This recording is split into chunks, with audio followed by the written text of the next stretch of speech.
Tout à l'heure, j'ai vu un communiqué, je ne peux pas dire une lettre de pardon de la part de Ziggy Ibrahim, que je viens de mettre sa photo ici. Ziggy demande pardon parce que il a tellement incarcéré dans la maison d'arrêt et de correction d'Abidjan. Et donc, il demande pardon aux autorités ivoiriennes, à la présidente de la Cour constitutionnelle, suite à sa vidéo qu'il a faite la fois passée. Attendez, je vais poser ça comme ça, voilà. Suite à sa vidéo qu'il a faite... attendez, est-ce que c'est bien posé? Attendez, voilà, comme ça. Voilà. Suite à sa vidéo qu'il a faite, donc, il a été arrêté et puis il a été mis en prison. Et donc, j'ai vu un courrier du jeune homme. Et donc, je vais en parler rapidement, je n'ai pas duré. Hein. On va mettre le courrier ici ensemble. On va regarder le courrier. Partagez les gars. Vous ne partagez pas là. Je vais voir ça ici. Hein. Attends, voir ce qui t'apporte même d'ailleurs. Il y a la préférée qui t'apporte. Il y a Ismo qui t'apporte. Il y a Abbas de Madrid. Sois salé mon frère. Qui t'apporte. Voilà. Ça me signale ici. Olga qui t'apporte aussi. Olga, il faut travailler. Merci. Il faut t'apporter. Voilà. Parce que je vois ici. Ceux qui ne t'apportent pas, ça me montre ici. Merci beaucoup, honorable. Voilà, vous ne partagez pas, vous ne t'apportez pas. Donc ça, c'est pas normal. Donc, je vais rapidement, on va lire le communiqué ensemble, c'est important. Le communiqué, il est le suivant. Tac, tac, tac. On va prendre le communiqué. 2 secondes. Voilà, je vais ici. Je tape ici, voilà, très bien, ici, voilà. Le communiqué, il est là. Voilà, on va lire le communiqué ensemble. Communiqué de presse. Voilà, c'est un communiqué de presse. Voilà, on va lire le communiqué ensemble. Voilà, on y va. Le communiqué, il est là. On va le lire ensemble. Communiqué de presse. C'est parti. Communiqué de presse Abidjan le 28 février 2026. Courant fin 2025.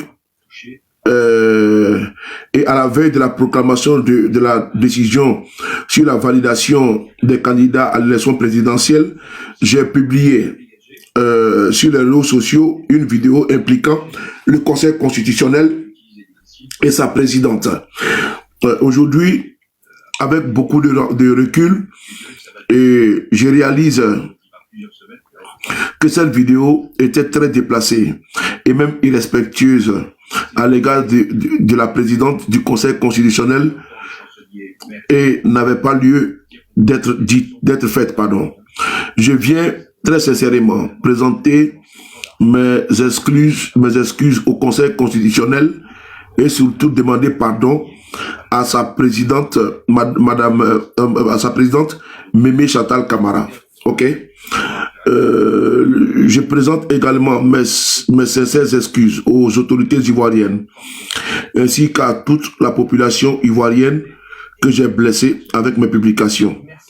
En cette période de pénitence chrétienne et musulmane, je prie Dieu que Mémé Chantal Camara accorde son pardon à son petit-fils que je suis, Ibrahim Ziggy. Bon, ok. Bon, je n'allais pas parler de ça, mais je le fais pour ce jeune frère, pour ce fils. Voilà. 2 secondes.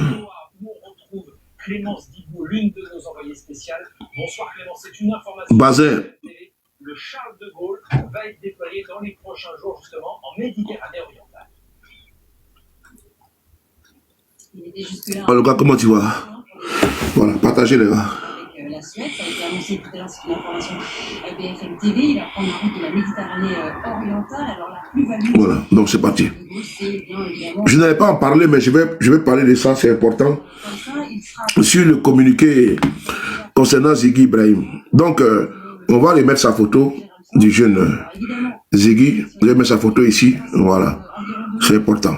Donc, voilà. Voilà, c'est important. On va mettre sa photo ici, du jeune homme.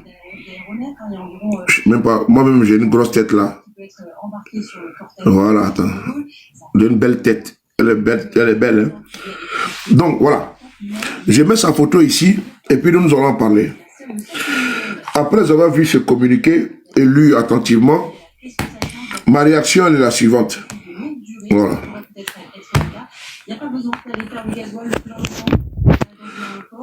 Le jeune homme aujourd'hui, je pense qu'il n'a pas le choix. Il n'a pas le choix à son jeune âge se retrouver en prison.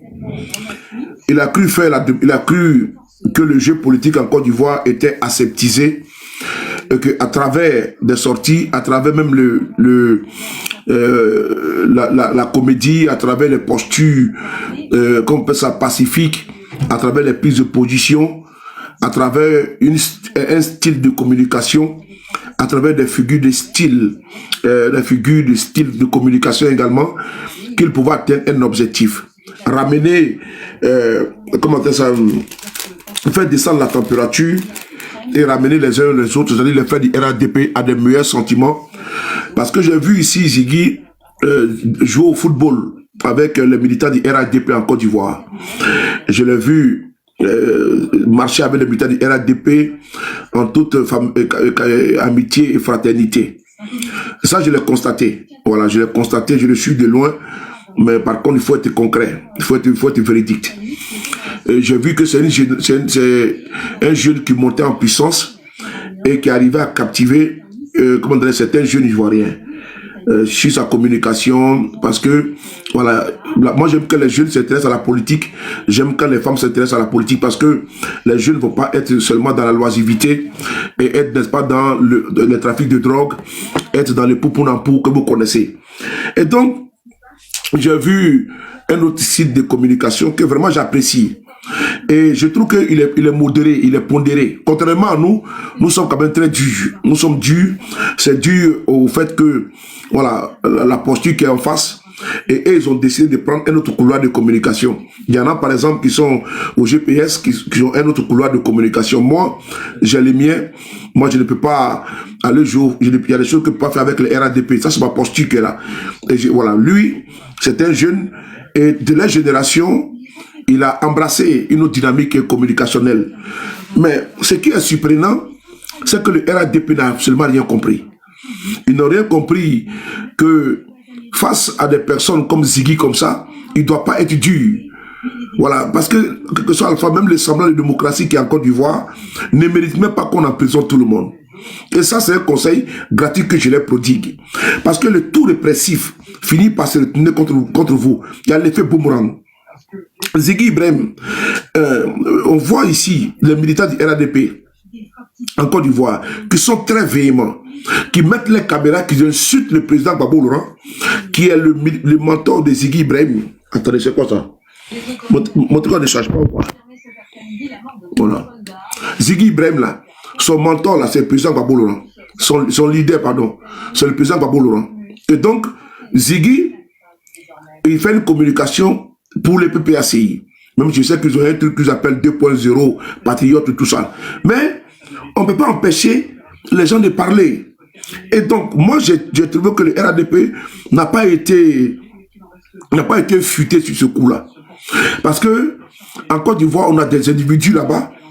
Eux, les chasses gardées, je n'ai pas cité les noms ici, vous les connaissez. Ils font la communication du RDM, matin, midi, soir, ils passent le temps à insulter Gbagbo, à insulter l'AIS, à insulter tout le monde. À insulter Guillaume Soro, dit qu'il a déjà ici dessus. Ils sont là, et on les voit. Et ça, personne ne peut nier ça.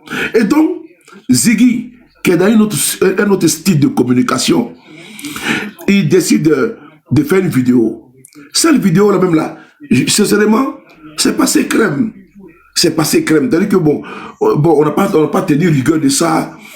Ouais, mais le RDS, c'est-à-dire que tellement qu'ils prennent tout au premier degré, ils insinuent que la vidéo là, c'est un appel à la révolte, une tentative de déstabilisation des institutions, ainsi de suite, tous les charabia. Sans oublier, ils ont fait la même chose avec Kalis Yapo, le ministre Kalis Yapo, qui est le secrétaire exécutif du PDCI RDA. Ils disent que le monsieur a dénoncé, a critiqué une décision de la Cour constitutionnelle. Et donc, actuellement, il passe devant les tribunaux et il demande que le ministère public réclame 3 ans de prison et 500 000 francs, c'est pas d'amende.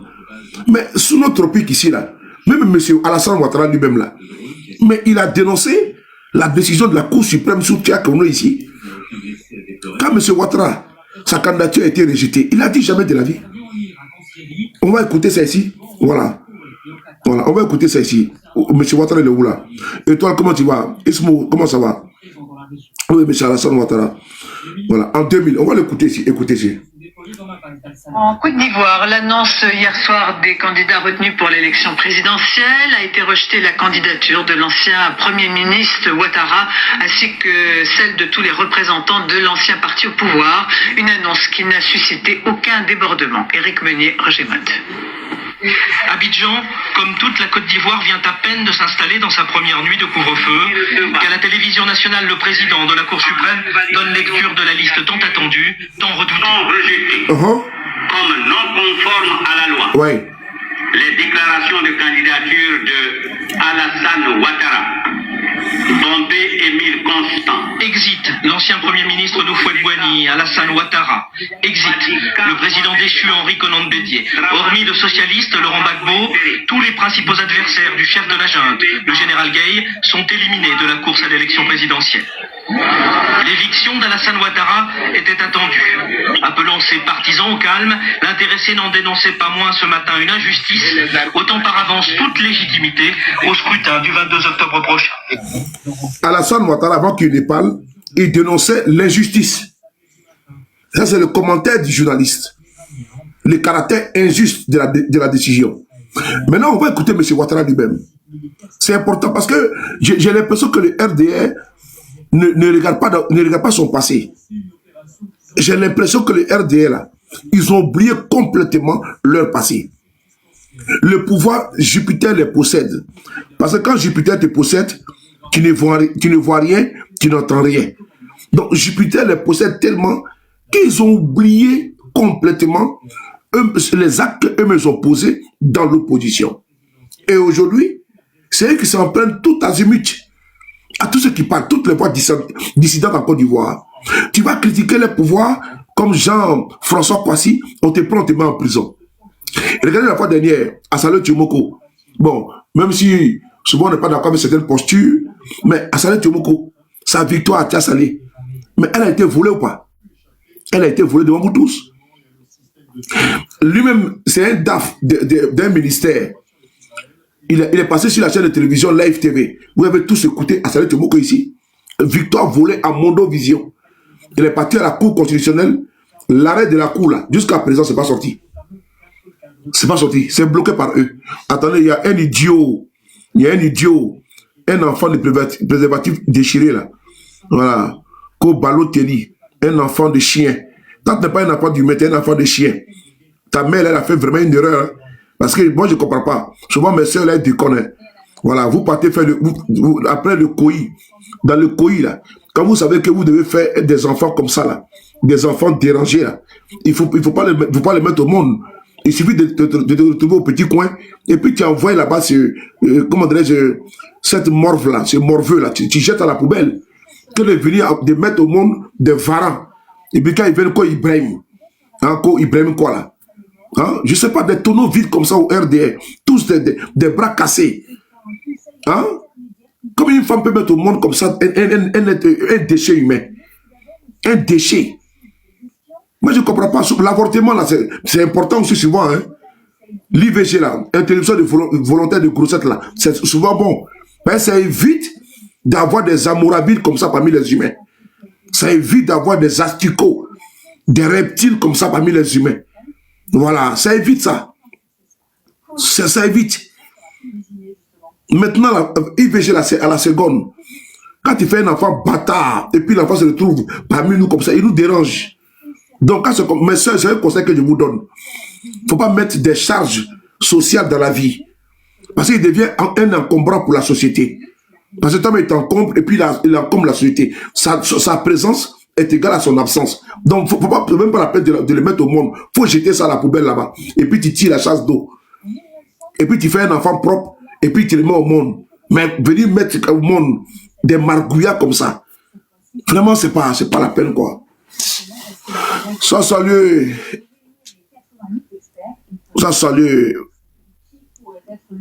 mon frère depuis ta position, Stéphane Cissé en Italie. Sois salué. Et puis quand vous les voyez, c'est que les RDR. Non, c'est pas bon. C'est pas bon. Il faut que je continue encore un peu. Je donne des conseils. Et donc, mes sœurs, évitez, surtout les sœurs du RDA là, je ne parle pas des sœurs parce que c'est les sœurs du RDA là qui mettent au monde des bâtards comme ça là. Voilà, quand vous mettez des bâtards au monde, quand ils viennent sur nos panels là, ils nous emmerdent. Voilà. C'est-à-dire que c'est les messieurs du RDS à elle que je parle. Vraiment, ça va dire quoi, il faut économiser. On n'a pas envie de parler. Quand on vient faire un panel comme ça, là, on vient parler puis partir. Mais à nous, vous mettez au monde là. Et puis il vient sur les réseaux sociaux là. Ça va dire quoi. Aïe au free pour le corona, le café ça quoi.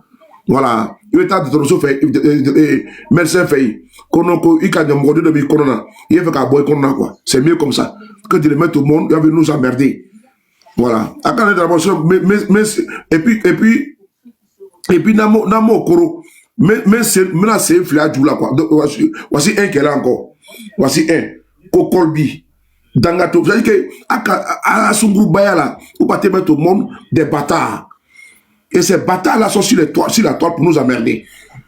Kokolbi. Voici un. Kokolbi. Drogiminade. Hein? Drominade. Hein? Comment dirais-je? Sondé. Hein?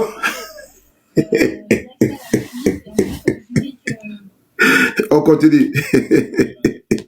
Ah tiens, quand je commence ça fait les choses me turbulent là. Ah ouais, ah ouais. Donc je continue. Donc, Alassane Ouattara. Donc, Alassane Ouattara, en 2010, c'était en 2000 combien? En 2000, il a rejeté complètement le fait que sa candidature soit rejetée. Oui, il a demandé pardon, Sandrine. Mais Sandrine, il faut écouter la vidéo. Il a demandé pardon. Mais il faut écouter la vidéo. Je vais expliquer pourquoi il a demandé pardon. Ça, c'est mon analyse à moi. Hein. C'est mon analyse à moi. Donc, il faut écouter. C'est mon analyse à moi que je vais vous partager. Voilà. On écoute Alassane Ouattara ici. Écoutez. J'espère que la communauté internationale saisira cet élément de trucage et que par conséquent toutes les conclusions pourraient être tirées. Il serait inconcevable que les ressources des contribuables français, européens et autres soient utilisées pour essayer de conforter une mascarade et mettre en place une dictature de manière légale en Côte d'Ivoire. Voilà. Au PDCI, en revanche, c'est la surprise. Alassane Ouattara a dénoncé la décision de la Cour suprême à l'époque qui rejetait totalement sa candidature. Et donc, on peut critiquer une décision de la Cour suprême, non? D'ailleurs, quand il y a eu les élections en Côte d'Ivoire, Alassane Ouattara a demandé à ses militants, en 2000, M. Ouattara n'était pas candidat. En octobre 2000, là, M. Ouattara n'était pas candidat. Mais quand les résultats sont sortis là, il a demandé à ses partisans de descendre dans la rue. On va écouter ici la vidéo. Parce que le RDR dit que Ouattara n'a jamais dit ça. Il a dit ça. Comme vous ne connaissez pas votre mentor, voici la vidéo qui est là. Voilà, on a regardé la vidéo là au show. Et puis ceux qui apparaissent comme les frères ennemis pourraient se rencontrer dans les heures qui viennent. Laurent Gbagbo se dit en effet prêt à faire participer le parti d'Alassane Ouattara au gouvernement. Ouattara qui a été Premier ministre en Côte d'Ivoire pendant plusieurs mois et qui a eu l'interdiction de se présenter à la présidentielle pour des raisons de nationalité contestée. Nos envoyés spéciaux Robert et Georges Minangwa l'ont rencontré il y a quelques jours. Ce que l'on redoutait est arrivé.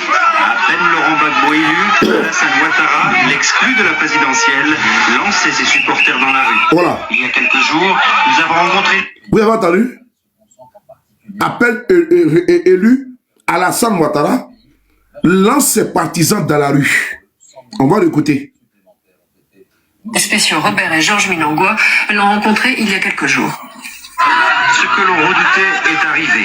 À peine Laurent Gbagbo élu, Alassane Ouattara, l'exclu de la présidentielle, lançait ses supporters dans la rue. Voilà. Il y a quelques jours, nous avons rencontré l'homme très controversé en Côte d'Ivoire. Voilà. Alassane Ouattara lançait ses supporters dans la rue.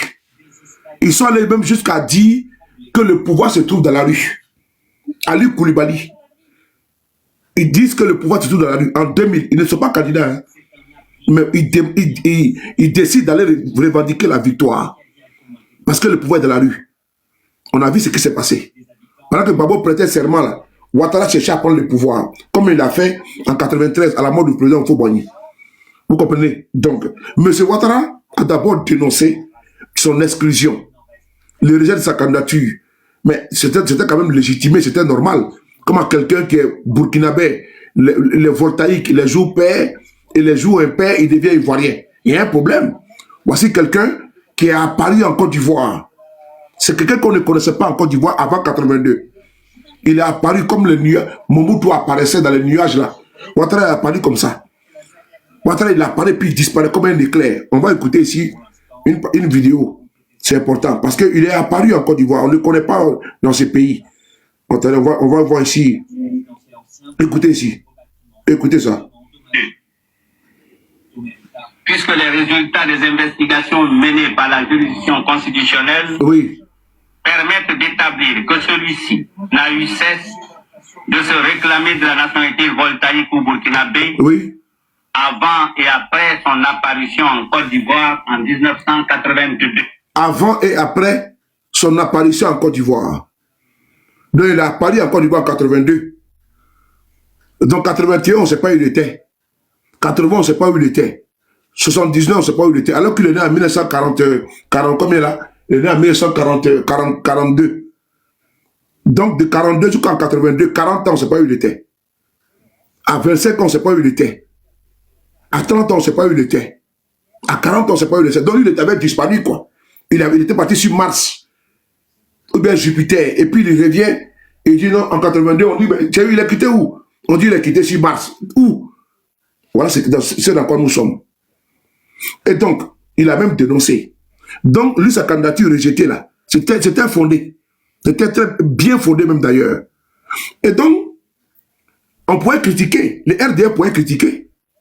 D'ailleurs, en 2010, quand la Cour constitutionnelle a dit que Gbagbo a gagné les élections là, mais le RDA a dit non. Le RDA a dit non, Gbagbo n'a pas gagné les élections.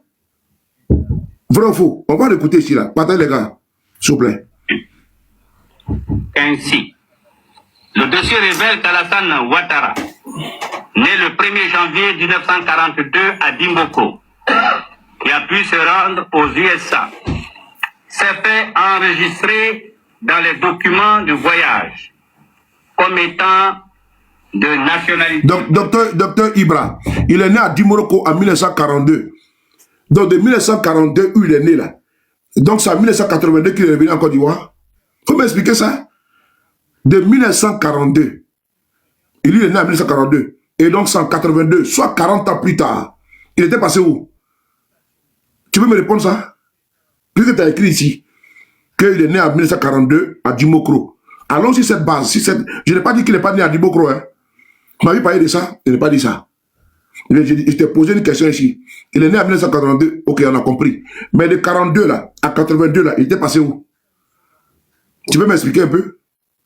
Puisqu'on a trouvé ses traces aux États-Unis. Mais il faisait quoi là-bas? Il était là-bas sous quelle identité? Sous quelle nationalité? Donc, le fait d'être né à Dimokro là, est-ce que ça fait de lui ivoirien? S'il suppose qu'il est né à Dimokro là, a-t-il gardé la nationalité ivoirienne ou bien il était voltaïque? On va écouter ici. Et qu'une fois à destination, il s'est fait inscrire à l'université de Pennsylvanie, à Drexel University, comme étant un étudiant ayant la nationalité voltaïque. Ok. Donc, de 1942, docteur Ibra, que tu as écrit là, et jusqu'en 82 là, lui s'est inscrit à l'université de Pennsylvanie comme voltaïque. Tu peux m'expliquer ça un peu? Il faut écrire, il faut que tu écrives. De 1942 à 1982, Ouattara, il était voltaïque. Mais comment tout à coup, sous un brusquement, il devient ivoirien? Par quelle alchimie? Je pense que tu peux même nous expliquer ça. Tu es mieux placé pour nous expliquer. Tu es un docteur. Comment quelqu'un qui avait la nationalité voltaïque, qui fréquentait aux États-Unis comme voltaïque, qui s'est marié comme voltaïque, qui était chauffeur de taxi comme voltaïque, qui a travaillé à la BCO comme voltaïque, au FMI comme voltaïque, qui a payé des immeubles en Côte d'Ivoire comme voltaïque. Mais comment lui s'est retrouvé et puis il est devenu ivoirien? Moi, je veux savoir de 40 là. C'est-à-dire de 1940 à 1982, il était voltaïque. Maintenant, comment il est devenu encore ivoirien? Il faut nous expliquer ça. C'est la partie, on va écouter ensemble. Puisque là, tu connais, tu es bien placé, tu vas nous expliquer. Tout comme lors de son mariage Oui. avec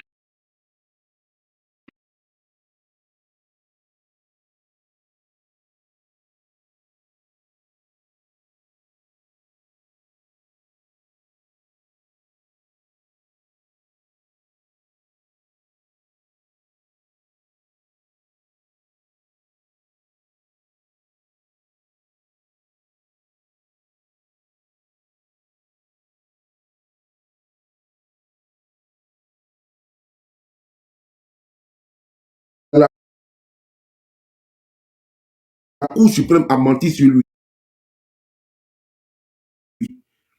Et mais comment tu vois? Que M. Ouattara nous sorte son acte de mariage. Les archives sont là, non? Il s'est marié avec Dame Davara, oui ou non? Bon, s'il s'est marié avec elle, il s'est marié en tant que qui? En tant que voltaïque ou bien en tant qu'ivoirien? Vous ne pouvez pas. Hier, là, moi, je me suis fait tromper par les RDR. Mais maintenant, mes yeux sont ouverts. Ah oui, quand j'étais petit, là, j'étais jeune, j'étais naïf, là, je me suis laissé emberlificoter. Je me suis laissé tromper. J'ai été roulé dans la farine. On m'a enfariné. Mais là, maintenant, là, où je peux te dire le bon gars de livret, on ne peut pas me tromper. Je ne suis plus un gawa. Donc maintenant, je veux savoir maintenant, quand il s'est marié aux États-Unis, il s'est marié en tant que quoi?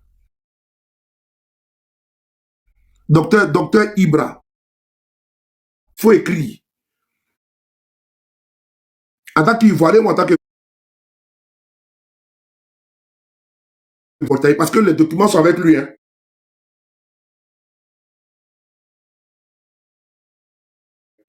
Donc, si M. Ouattara est transparent, qu'il sorte le document de mariage, son acte de mariage, avec Dame Barbara Davis. Ça, c'est le numéro 1. On continue. Ça va être numéro 2. Document de voyage, c'est... Faut pas nous emmerder. Vous allez attendre quand le monsieur il serait plus en vie pour nous dire non, vraiment on n'avait pas le choix. Alors que nous, on voit la vérité, elle est là. La vérité, elle est là. Donc vous voulez nous tromper. Donc ça veut dire que ça, on a menti sur lui encore. Sortez-nous à carte de sécurité sociale. Vous voulez peindre l'image de M. Ouattara en falsifiant même son histoire. Parce que son histoire est là. Que M. Ouattara nous sorte ça. On continue. que par ailleurs. Une fois ses études terminées en Pennsylvanie, oui, il est resté dans les documents de référence des étudiants étrangers ayant étudié sur le sol américain oui, comme étant d'origine voltaïque. ok. Bon, qui nous sort sa carte d'étudiant quand il était aux États-Unis? Il était ivoirien. Est-ce qu'il était ivoirien? Sa naissance même à Dimokro là reste à poser. Parce que la naissance d'Alassane Ouattara à Dimokro là, il faut qu'on aille creuser pour voir la vérité. Parce que la plupart, les Ivoiriens sont ici, ils m'écoutent. La plupart des gens qui sont nés 0101 là, la plupart, 1er janvier là, on a mis machette dans leur âge. Voilà comment tu vois. La plupart des gens qui sont nés 1er janvier là, les Ivoiriens sont témoins, ils sont d'accord avec moi ici. La plupart des gens qui sont nés 0101 là, ils ont mis machette dans leur âge. Donc M. Ouattara il est né le 1er janvier. Et puis là, Dimokro, il y a quelque chose qui ne va pas. Les actes de naissance falsifiés qui sont allés faire à la mairie là-bas. Il faut qu'on voit clair dedans. Parce qu'un individu ne peut pas avoir trois identités. tantôt il est né à Sendou, tantôt il est né à Dimbokro, tantôt il est né... Il faut qu'on voit clair dedans. Parce que les Burkinabés disent que c'est leurs fils, c'est leurs frères. Parce qu'on sait comment... Ceux qui sont nés là, de façon avec les âges bizarres, les lieux de naissance bizarres là, c'est le 0101. On va introduire son nom là-bas dans les fichiers là-bas, puis on met son 0101. Depuis qu'on fait certificat de nationalité un dimanche, le juge là, Zorobi Balou là, qui a fait le certificat de nationalité dans la Ouattara, il a fait ça un dimanche. Le juge Zorobi Balou là, il a fait le certificat de nationalité dans la Ouattara un dimanche. Depuis quand on fait un certificat de nationalité un dimanche? Vous pouvez dire ça aux enfants là, vos enfants, les nouveaux TikTokers là, qui ont 18 ans, 20 ans, vous pouvez les tromper sur l'histoire de M. Ouattara. Moi, je connais M. Ouattara dans l'opposition. Mais dans l'opposition, je n'ai pas creusé pour savoir qui il était. Je ne savais pas, donc je me suis jeté pas dans le moule, dans la dynamique. Mais c'est maintenant avec du recul là, que je vois qu'il y a trop de fausseté dedans. Un faussaire, voilà pourquoi le président Bédié, sous son régime,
lui-même qui suit, il dit ado là.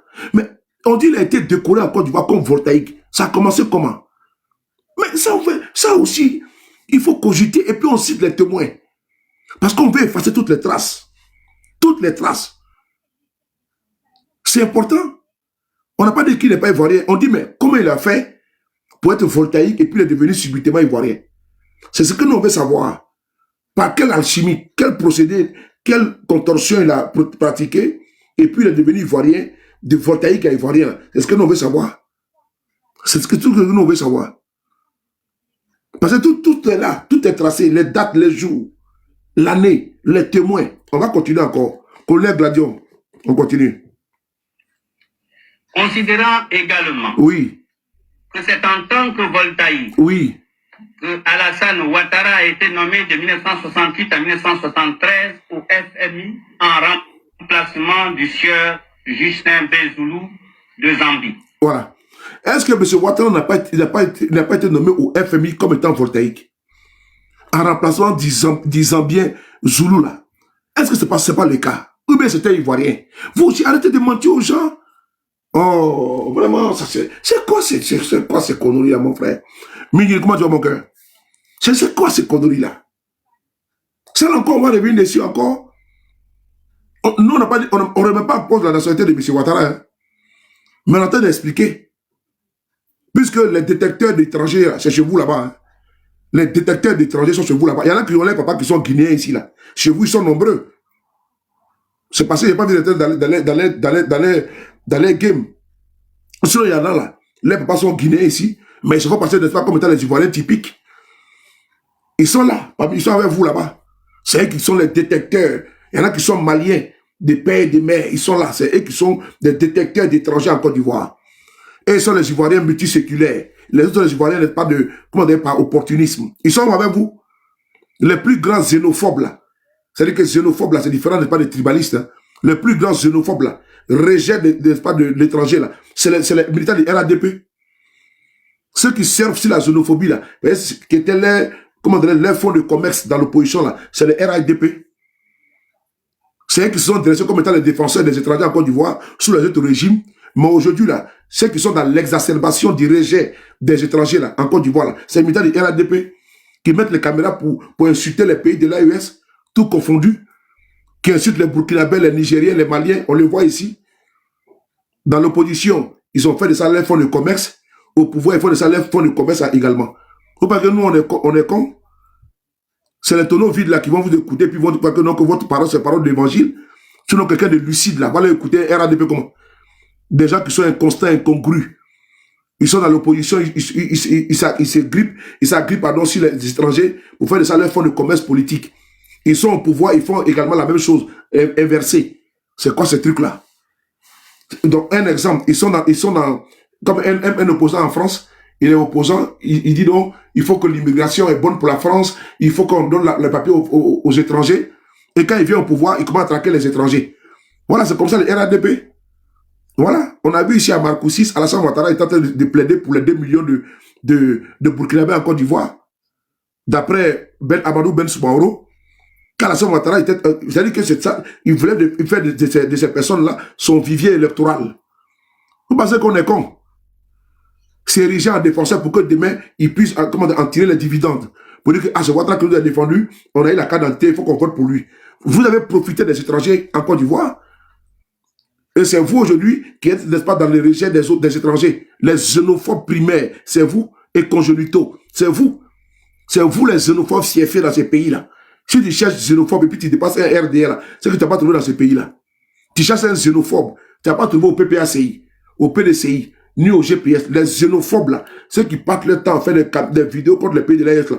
Il faut demander aux Haïtiens, au peuple de l'AES, ils vont te dire que systématiquement, on va pas dire que le peuple de Côte d'Ivoire à côté, parce que c'est des égarés là, une minorité d'apatrides, comme le farfelu qui s'est levé à Bobo pour menacer quand le président nigérien a parlé.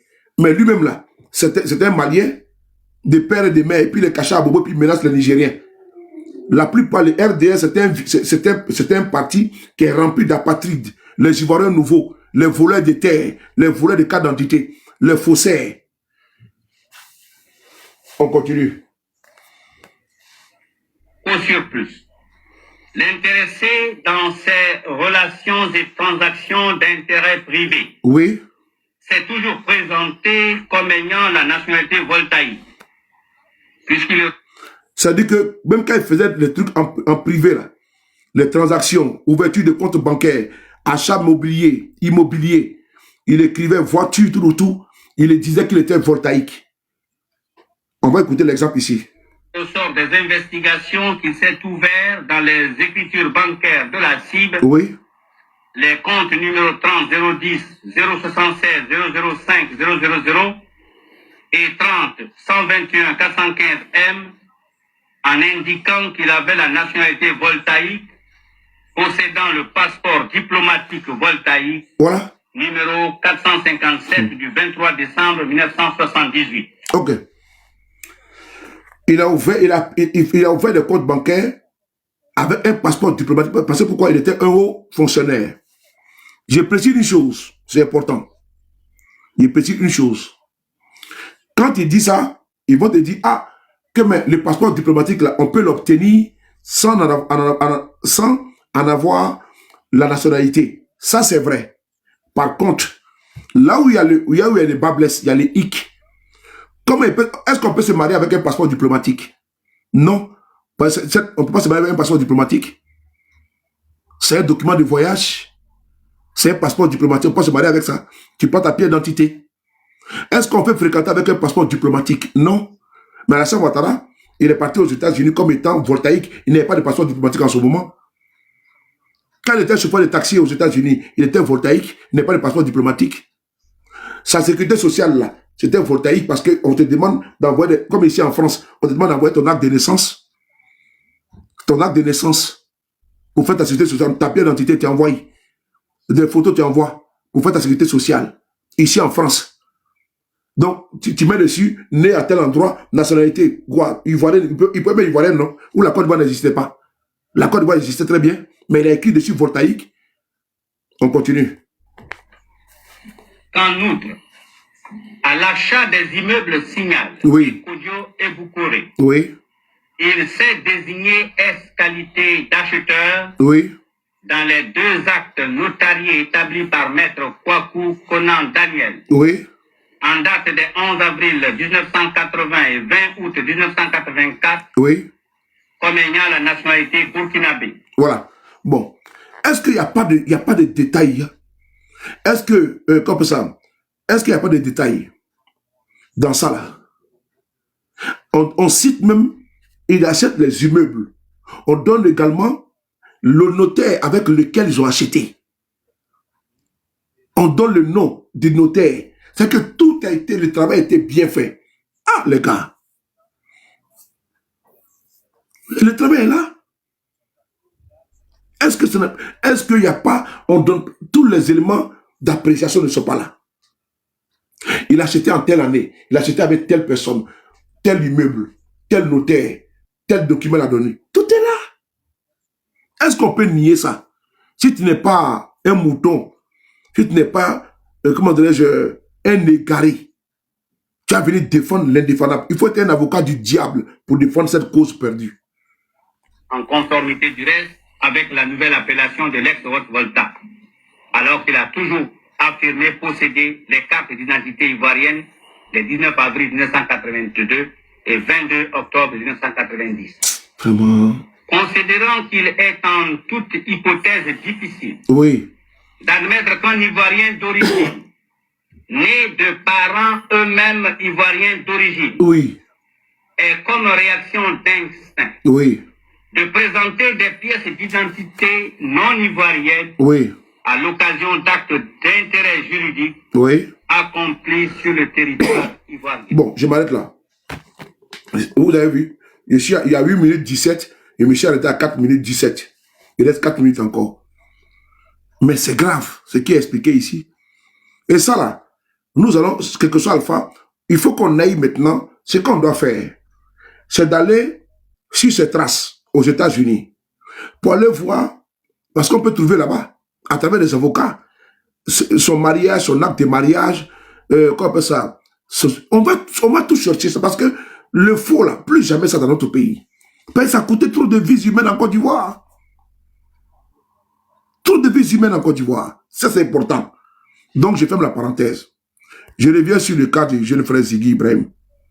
Le gars tapoté, on n'a pas assez de tapotage là. On est à près de combien de mille de vues là? Ok, bon, continuez de tapoter. C'est important. Merci, président. Donc, Ziggy Ibrahim, il a parlé, il a fait une vidéo. La Cour constitutionnelle s'est sentie épinglée. Et donc, les autorités policières l'ont arrêté. Ils ne l'ont pas arrêté. Ils l'ont brutalisé. Ils l'ont agressé. Ils l'ont humilié. Oui. Parce qu'ils se sont déportés chez lui à domicile. Ils ont fracassé la porte. Et puis ils ont même volé sa télévision. Sa télévision a été prise. Ils sont partis avec ça. Est-ce que ça c'est pas une arrestation? Ça, c'est les pratiques des barbouzes. C'est les pratiques des gangsters, des brigands et des malfrats. Parce que quand les malfrats arrivent chez toi à domicile, ils mettent tout en sac. Ils renversent tout. Donc, c'est les pratiques des voyous. Il n'a pas été convoqué dans un commissariat de façon normale pour dire, bon, monsieur Ziggy, ok, la PL se sent bien de vous. Non. Ou bien dans une gendarmerie, une convocation. Non. On débarque là-bas avec des encagoulés, on fracasse sa porte, on le frappe. Bon, toi, tu vas aller, je vais t'envoyer, j'ai cru que tu étais, allez, monsieur Adi, moi, je suis très rapide. Donc, moi, je bloque très vite. Moi, on m'appelle la gâchette facile. D'abord, quand vous voyez sur les panels là, ah mon vieux, faut me débloquer. Moi, je ne débloque pas comme ça. Quand moi je bloque quelqu'un là, c'est que j'ai une cause. Parce que je ne bloque jamais par erreur. Quand je bloque là, pour moi, il n'y a pas ça validé. Si tu mets encore notre commentaire, mi bâtard sauté.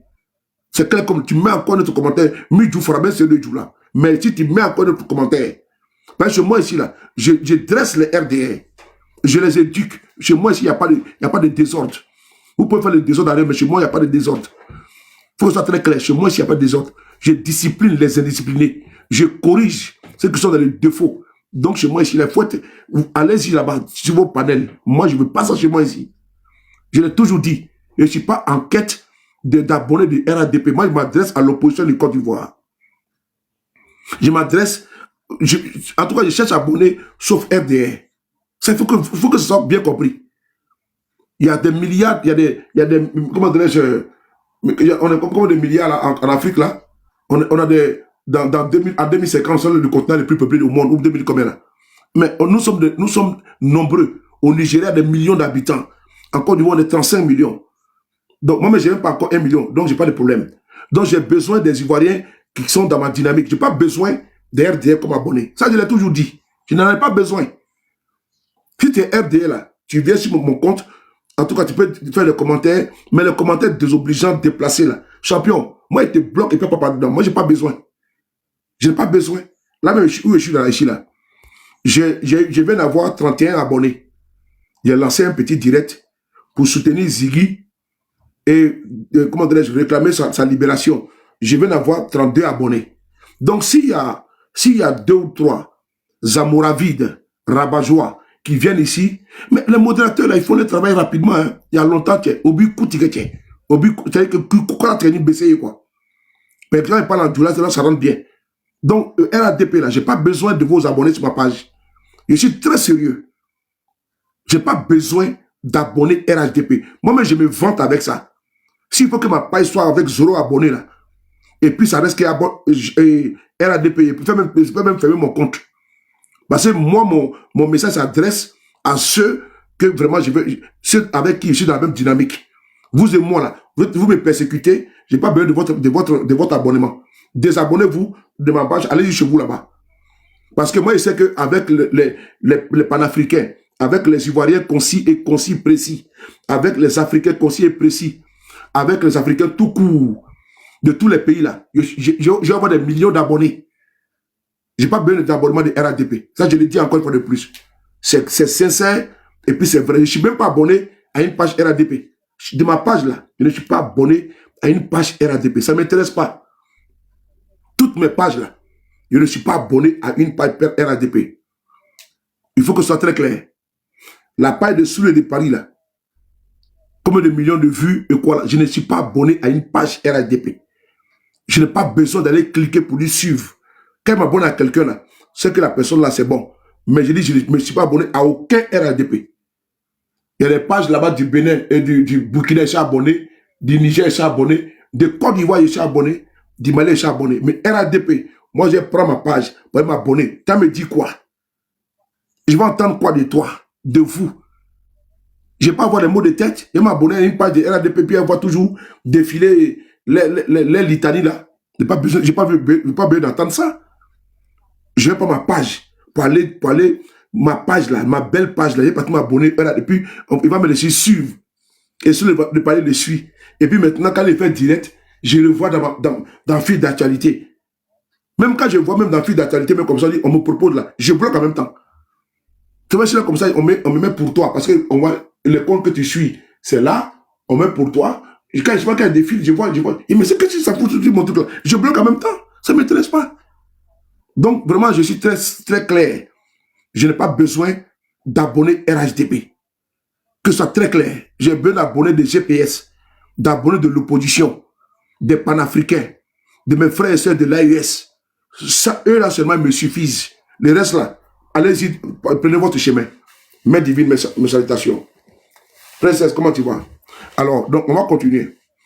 Ziggy Ibrahim. Je parle trop. Un certain temps, on t'a bloqué ça là. Comme Moussa Bamba là. Aya Koufara. Voilà. Bloqué Moussa Bamba là. Tu as vu non? Ils vont te bloquer. Tu as plus de gagner de compte là, c'est fini. Donc, Aya Koufra, comme il est là, Moussa Mamba, voilà. Merci beaucoup. Il ne faut pas le mettre en sourdine, il faut le bloquer, il dit de le bloquer. Voilà, je n'ai pas besoin. Ah, tiens, moi, je suis rapide. Amane là-haut. Quand je suis là-bas, voici encore un, il s'appelle PDG. PDG Wemba. Allez, il faut bloquer ça en même temps. Voilà. Lui, il me suit, mais il faut le bloquer. Voilà. Moi, je connais les gens ici. PDG. Bloquez ça, c'est tout. Voilà. Voilà. Moi, je dresse les gens, les moutons sur ma page. Donc, je continue. Ziggy Ibrahim, qui est ici, là, le jeune frère, là. Vraiment, sa place n'est pas en prison. Parce que dans ce pays-là, il y en a qui ont déjà des Ivoiriens et puis sont en liberté. Le petit a fait une seule vidéo. Il n'a pas appelé à aller assassiner quelqu'un. Il n'a pas déjà quelqu'un. Mais vous le prenez, vous le mettez en prison. Il y a aussi mon frère, un de ses frères ici également, Walina Koulibaly, de l'opposition, précisément de GPS. Il sera jugé demain. Je profite de cette vidéo pour demander à tous les militaires de GPS, de l'opposition, PPACI, PDCI, FPI, Société civile. Demain, Walina Koulibaly sera jugé au tribunal du plateau. Je vous demande d'aller le soutenir, comme vous le faites tout le temps. Les militaires de GPS, vous devez être au tribunal pour soutenir Walina Koulibaly. Il a tellement au bâtiment C. Son seul crime, qu'est-ce qu'il a fait? Il est marié à une femme burkinabé. Peuple burkinabé, écoutez bien ce que je vous dis. Ce qui est arrivé à Alino Faso, là, c'est arrivé à nos frères de Côte d'Ivoire. Un frère, il s'appelle Walina Koulibaly. Il est marié à une femme burkinabé. Il va à chaque fois pour aller voir sa femme, aller-retour. Voici le seul délit qu'il a commis. Ils disent que le va-et-vient qu'il fait au Burkina, là, il a fait coup d'État. Qui fait coup d'État, il veut préparer coup d'État avec le président Guillaume Soro. C'est-à-dire que le monsieur va au Burkina pour aller voir son épouse. Le va-et-vient qu'il fait. On dit non, il prépare un coup d'État. Donc le Burkina est devenu un pays hostile. Alors qu'il y a l'ambassade du Burkina Faso en Côte d'Ivoire. Ambassade de Côte d'Ivoire au Burkina. Les liens diplomatiques ne sont pas rompus. Mais par contre, un Ivoirien qui va au Burkina Faso pour aller voir sa femme, on trouve qu'il veut faire coup d'État. Vous voyez comment les gars là ils sont complètement apeurés. C'est-à-dire qu'il va au Burkina là, et là il est au bâtiment C. Ils sont allés chez lui à Bobo. Ils ont fracassé sa porte. Ils l'ont arrêté. Ils ont arrêté son frère. On dit il veut faire coup d'État. Ils l'ont mis en prison là-bas. Maïga, Ibrahim Maïga, il avait partagé un audio d'un gars des services de renseignement ivoirien et qui parlait dans un audio. Il y a de cela 1 an. Où le nom de, il avait dit qu'un proche du président Guillaume Soro avait été arrêté là. C'est lui que je parle. Que parce que le gars fait des va-et-vient au Burkina Faso. Donc faire des va-et-vient au Burkina Faso, c'est un délit. C'est devenu un délit. Voilà pourquoi il est arrêté. Donc demain, ils vont le juger. C'est la 3e fois qu'il est jugé. Vous voyez, des innocents sont en prison comme ça. Donc, il faut aller le soutenir, mes frères de GPS. Mes frères de l'opposition, il faut aller le soutenir. Ziggy Ibrahim, il n'a tué personne. Regardez, écoutez cette vidéo là, vous allez voir. Vous allez voir que voici quelqu'un qui a déjà, comment on appelle ça, qui a assassiné, comment on appelle ça, à Nayo. Mais il a fait une vidéo, il est là. Lui là. Nayo, c'est comme si, c'est comme ça. On me suit dans Nayo. En 2004. Oui. C'est jusqu'en 2017, il a quitté le village. Il a 22 ans. Hein? Il a fait là-bas. Oui. De temps en temps. Oui. Je suis dans Nayo. En 2004. Oui. C'est jusqu'en 2017, il a quitté le village. Oui. Mais il partait fêter là-bas. Oui. De temps en temps. Oui. Pour 2020, vous êtes tué mon grand frère. Oui. C'est un Doumbia comme moi. Oui. Vous l'avez tué pour 2020, élection 2020, vous l'avez tué. Oui. Et ils n'ont pas parlé de ça. Ouais. Quand on parlait de ces personnes, nous les jeunes douleurs, on a pris drap, que ça allait se gâter sur nos... Et puis il dit jeune douleur. C'est mieux pour vous, non? Vous êtes plus amphithéorie. Voilà. Non, c'est comme si, c'est comme ça. Lui que, à cause de lui que vous avez fait, c'est le président. C'est notre papa Ado qui gouverne. Voilà. On le kiffe. On le... Les papas Ado qui gouvernent. Donc, il a que 22 ans. Et à 21 ans, l'année passée, là, ils ont brûlé le monsieur qui est là. Lui et ses camarades. Ils ont brûlé le monsieur. Il est en liberté, hein. Et puis, il a fait vidéo pour revendiquer. Je cherche un RADP qui l'écrive ici, là. qui veut monter, venir m'expliquer cette vidéo-là. Quelqu'un qui reconnaît que nous avons assassiné quelqu'un, des gens. Et ils ont même brûlé la personne. Mais il est en liberté. Il est en liberté. Et puis il fait vidéo pour revendiquer que moi je suis papa ado. Et donc pour papa... Mais c'est terrible. C'est terrible. Lui, il a la liberté. Et on prend Ziggy, on le met en prison. Et il est obligé d'écrire courrier pour demander pardon. Voici la Côte d'Ivoire d'aujourd'hui. Voici la Côte d'Ivoire d'aujourd'hui. Mais moi, je n'ai pas soutenu ça. Moi, en France, là, on peut écrire un courrier comme ça. Ça, c'est un kidnapping. On prend l'enfant, on le met en prison. L'enfant n'est pas jugé. Il a fait quoi? On dit qu'il a fait vidéo. Mais voici quelqu'un qui fait vidéo. Il reconnaît qu'il a assassiné quelqu'un. Qu'il a brûlé quelqu'un. La vidéo, elle est là. Tout le monde entier a vu. Mais elle est en liberté. Oui, on a encore dû voir. Mais c'est Ziggy qui a oublié de faire courrier pour dire pardon. C'est ça la démocratie de Alassane Ouattara? C'est ça la démocratie de RADP? Il y a un problème. Entre Ziggy qui a fait une vidéo, qui n'a pas appelé, qui n'a assassiné personne, qui n'a pas appelé à la révolte, implicitement, ou bien de façon, comment dirais-je, cachée. Non. Il a fait une vidéo, portant le t-shirt, on va s'asseoir au maquis, on attend le résultat du Conseil constitutionnel. Ils insinuent qu'il appelle à la révolte. Mais quelqu'un qui va faire une vidéo de revendication, comme les djihadistes, quand ils posent un acte criminel, ils vont revendiquer. Lui, c'est un terroriste, ce monsieur-là, ce jeune-là. C'est un terroriste. Et puis, il va faire une vidéo, il revendique. Et lui, il est en liberté. Et ça passe crème. Et on nous demande à nous d'accepter. Et sur des panels, ils sont verbeux, volubiles. Ils nous parlent de démocratie. Ça, c'est ça la démocratie, ça? Où on assassine des gens, on brûle des gens. Et puis celui qui a seulement fait une vidéo, lui, on le met en prison au bâtiment C. Au bâtiment C, je vous informe que c'est le bâtiment où se trouvent les criminels, les braqueurs et les assassins. Donc, Ziggy qui a fait une vidéo, lui, il est au bâtiment C, et c'est criminel, il est en liberté. Mais allez, c'est le monde à l'envers. C'est la démocratie de M. Ouattara. Ziggy qui a fait une vidéo, il est au bâtiment C. Et c'est criminel qui doit être au bâtiment C, comme lui, le pro-ado, lui, il est en liberté.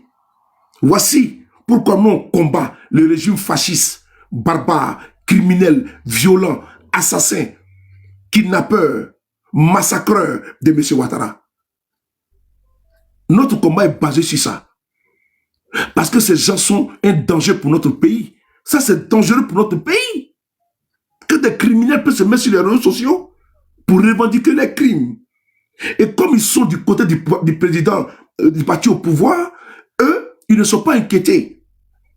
Mais Walina Koulibaly, comme il est GPS, il va au Burkina Faso, il est inquiété. Ziggy Ibrahim, comme il est PPACI, il est inquiété. Innocent Yao, comme il est PDCI, il est inquiété. Mais il y a un problème. Et les criminels du RDR, eux, ils sont tranquilles. Voilà pourquoi notre devoir, peuple ivoirien, c'est de nous battre et de ne pas laisser ça passer. On ne peut pas déléguer ça. On ne peut pas transférer ça. Nos enfants ne peuvent pas être héritiers de ce régime totalitaire, brutal et barbare, autocratique et liberticide. On ne peut pas donner ça à nos enfants. On ne peut pas transférer la Côte d'Ivoire. Quand j'entends, ils disent non, après M. Ouattara, c'est son petit frère ou son fils. Mais c'est la continuation de l'hémorragie. Mais on doit arrêter l'hémorragie. On entend les vouloir stopper Alassane Ouattara, mais nous disons non, non, non, qui appelle lui, notre souffrance va continuer avec son petit frère. Mais eux, je pense qu'ils n'ont pas encore compris que le réveil sera brutal et fatal pour eux. Parce que pendant qu'ils se disent que tout est acquis, tout est bouclé, c'est géré là. Mais détrompez-vous. Détrompez-vous. Que vous allez vous lever un jour avec... vous allez vous dire, mais est-ce que c'est vraiment vrai? Parce qu'on peut tromper une partie du peuple un moment, mais on peut pas tromper tout le peuple tout le temps. Donc, il y a une partie du peuple actuellement qui est trompée par vous. Mais eux, là, ils finiront par comprendre.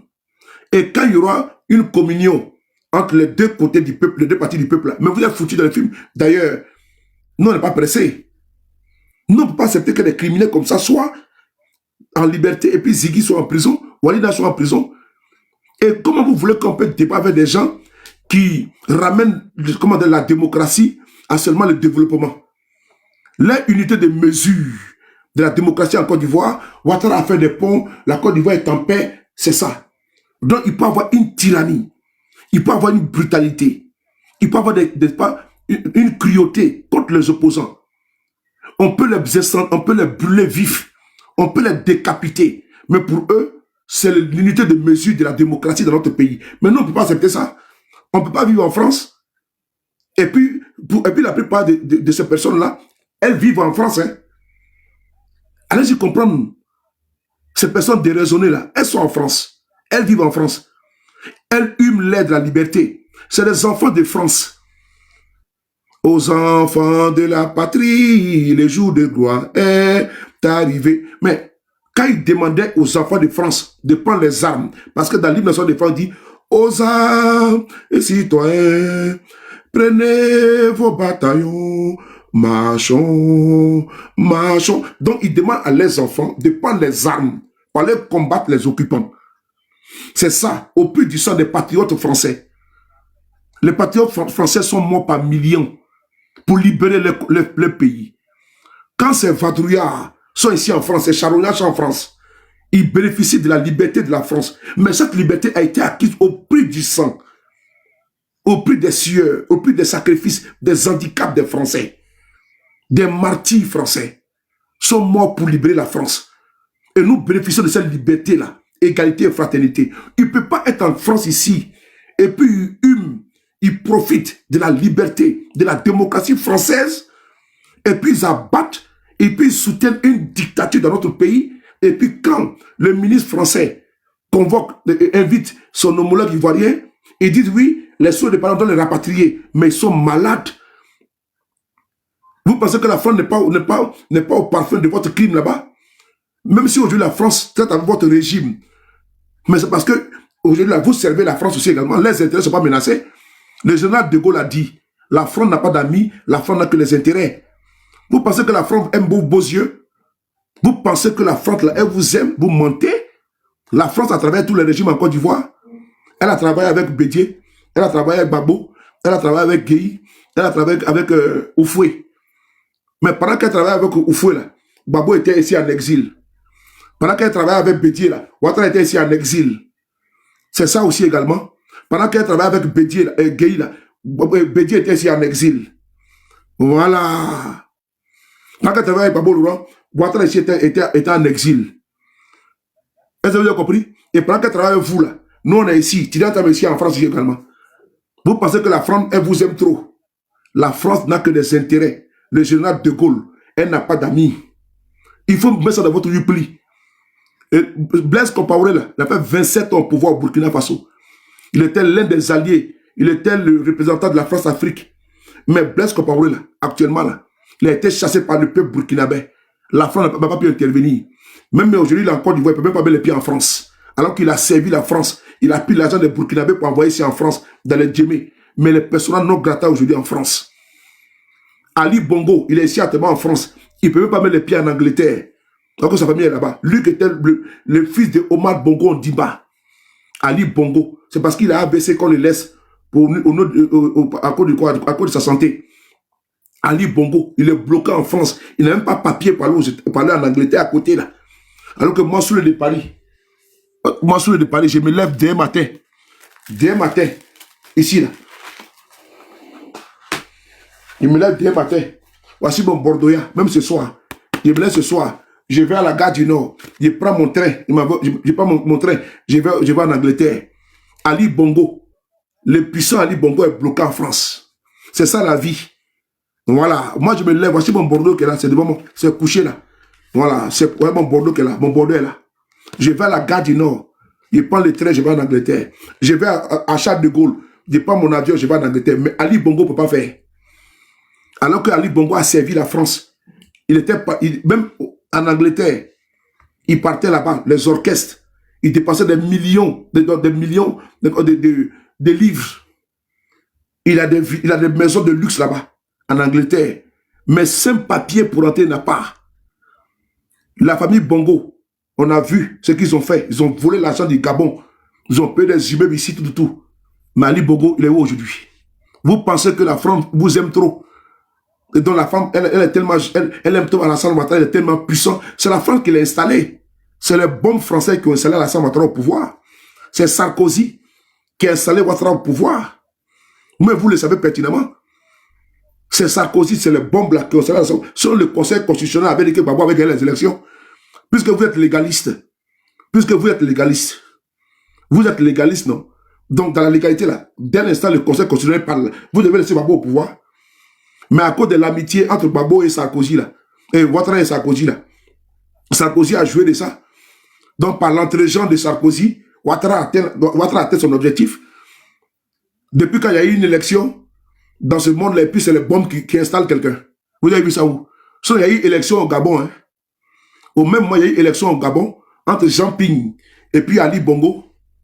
Jean Ping a gagné les élections. Est-ce qu'ils sont intervenus pour installer Jean Ping au pouvoir? Ali Bongo a plutôt fait descendre, n'est-ce pas, une escouade de gardes républicaines pour aller massacrer au QG, n'est-ce pas, de Jean Ping, au Gabon, à Libreville. Il y a eu élection au Togo. L'opposition a gagné. Est-ce qu'ils ont installé l'opposition au pouvoir au Togo? Jékis Olympio n'a pas été installé. Ma maman, Caroline Thatcher, on est toujours ensemble, on est ensemble. Il y a eu une élection au Cameroun entre John Fundi et Paul Biya. John Fundi a gagné les élections en 83 ou 82, un truc comme ça. John Fundi il était au palais présidentiel. Il y a eu une élection au Gabon entre Ali Bongo et André Baobam. André Baobam a gagné les élections. Est-ce qu'il était au palais présidentiel? Il y a eu une élection entre Paul Biya et, comment dirais-je, Maurice Kamto. Maurice Kamto a gagné les élections. Vous l'avez vu au palais présidentiel? Vous avez vu les bombes dedans? Il y a eu une élection ici avec Issa Chiroma Bakari l'année passée, avec Paul Biya. On a vu les résultats ici. Est-ce que Issa Chiroma est au palais présidentiel? Le Conseil constitutionnel a dit qui a été élu. Le Conseil constitutionnel a dit que Paul Biya a été élu. Face à Chiroma, face à Maurice Kamto, face à John Fundi. La même chose s'est passée au Gabon. Ali Bongo. Et face à Jean Ping et André Baobam. Ça s'est passé également au Togo. Est-ce qu'on a vu? Mais en Côte d'Ivoire, c'est parce que Ouattara était l'ami de Sarkozy qu'ils ont profité puis l'ont installé au pouvoir. Donc ça, on le sait. C'est parce que la France avait ses intérêts en jeu. Donc demain, là, quand ils n'ont pas besoin, ils vont les chasser. On a vu des cas ici avec Bokassa, Jean Bedel Bokassa, en Centrafrique, avec David Dako. On a vu, quand ils ont eu Bokassa, là, ils prenaient les diamants de Centrafrique là, pour donner ça à Giscard d'Estaing. Le président français, Giscard d'Estaing, là, Bokassa prenait le diamant des Centrafricains pour lui donner. Voilà. Mais quand ils ont vu que lui-même il appelait De Gaulle papa. De Gaulle dit, ne m'appelle plus papa, il dit oui père. Il appelait papa ici. Mais quand ils ont, c'est en Côte d'Ivoire qu'il allait moisir là-bas. Il a payé des châteaux ici en France. Mais Bokassa, là, c'est le président Houphouët-Boigny qui l'a accueilli là-bas, dans la résidence des hôtes, là-bas en Côte d'Ivoire. C'est là-bas qu'il était nourri par l'État ivoirien. Bokassa. Il avait les larmes que pour pleurer. C'est sur YouTube.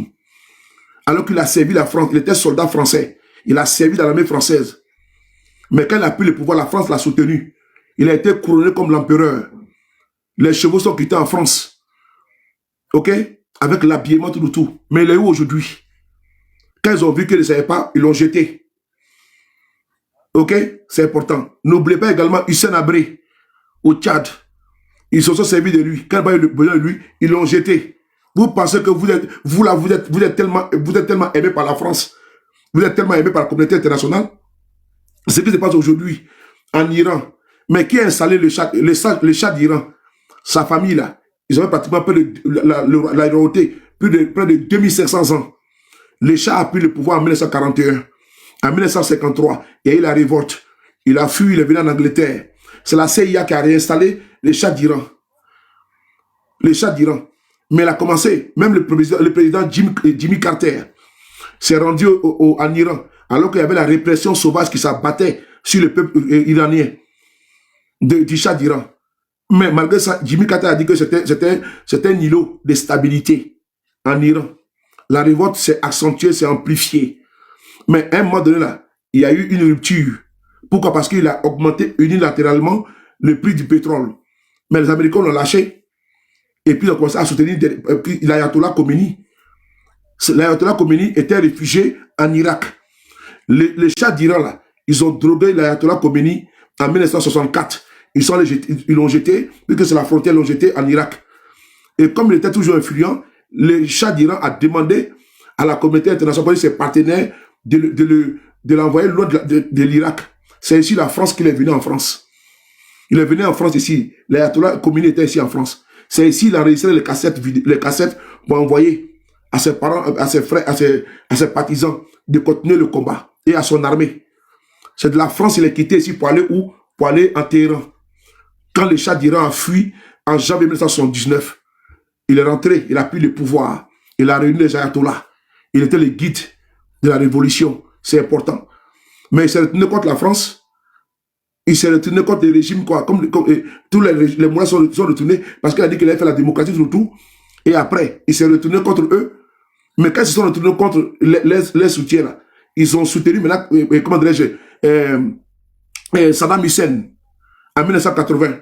Saddam Hussein, je ne me trompe pas, en 1980, il est intervenu, il a fait intervenir, puisque n'oubliez pas que en Iran, c'est les chiites, les Perses, et également en Syrie, en Iran, pardon, et en Irak, il y a les chiites également. À l'époque, les Iraniens étaient 30 millions d'habitants, et les Irakiens, 13 millions d'habitants. Mais Saddam Hussein a eu le renfort des États-Unis et autres pour attaquer, comme on peut savoir même l'Iran, sous des prétextes fallacieux, des problèmes de terre et autres. Mais ça n'a pas empêché. Mais Saddam Hussein, là, qu'ils ont pris pour attaquer l'Iran, là, il n'a pas pu atteindre son objectif. Mais plus tard, lui-même, il a été exécuté ici en 2003. Les États-Unis sont intervenus pour dire que Saddam Hussein voulait, il veut fabriquer des armes de destruction massive. Ils ont montré un flacon, Colin Powell, au siège de l'ONU, pour dire que le flacon là contenait de l'anthrax. Et donc ils ont payé de l'uranium au Niger. La France a fait barrage avec Jacques Chirac en 2003. En ce moment, Dominique de Villepin était ministre des Affaires étrangères au Conseil de sécurité de l'ONU. Il dit la vieille France ne peut pas soutenir cette aventure des États-Unis. George Bush était président des États-Unis. Mais ils sont intervenus malgré ça. Ils ont été, Saddam Hussein, il a été pendu en plein mois de carême. Et donc, c'est les intérêts. C'est les intérêts. Donc aujourd'hui, là, Ouattara fait les intérêts des Français, il fait les intérêts des Américains. Mais dès l'instant, ils vont voir que Ouattara n'est plus serviable, et puis Ouattara n'est plus dans les dispositifs. Mais ils vont les jeter. Ils vont les jeter. Et puis dès l'instant, il y aura un changement de pouvoir. Et c'est la Côte d'Ivoire qui les intéresse. Hein. Et tant que les intérêts ne sont pas mis en jeu, là, ne sont pas remis en cause, là, mais eux, ils s'en foutent. Hein. Que ce soit Maclo, Maclac, là, ils s'en foutent, pourvu que les intérêts soient tranquilles. Et Venezuela, l'intervention qui a eu lieu. Mais Trump a dit la vérité. Il dit que c'est à cause du pétrole. Ils vont se faire beaucoup de blé. Vrai ou faux? Parce qu'ils ont dit que Maduro ne les arrangeait pas. Il a été kidnappé. Mais si Maduro faisait l'affaire des Américains, là, mais il y a longtemps que je allais le laisser tranquillement. Mais le monde, là, c'est une affaire comme ça. C'est pas Ouattara qui intéresse les Français, les Américains ou les Chinois ou les Russes. C'est les intérêts ma intérêt. Your intérêt, ma intérêt. C'est comme ça. Donc, dès qu'il gagne pour moi dedans, c'est bon. Donc, si vous pensez que la France va prendre des activités pour vous envoyer sur un plateau d'or, mon ami, on peut faire quelqu'un avec ça. C'est pas possible. Comment des criminels comme ça dans notre pays peuvent dans un pays des droits, comment quelqu'un ils exécutent quelqu'un. Ils sortent parce qu'ils sont militants d'un parti politique, ils vont exécuter quelqu'un. Et puis ils font une vidéo, ils revendiquent, mais lui il est en liberté. Et Ziggy Ibrahim est obligé de faire courrier. Demandez pardon. Vraiment, quand j'ai vu le courrier, j'ai dit, vraiment, notre pays est tombé très bas. Voici un jeune qui est innocent, qui est en prison. Un enfant. Mais pour sortir, il faut qu'il demande pardon. Et puis s'il sort, c'est fini, il ne pourra plus parler. C'est terminé. Voilà.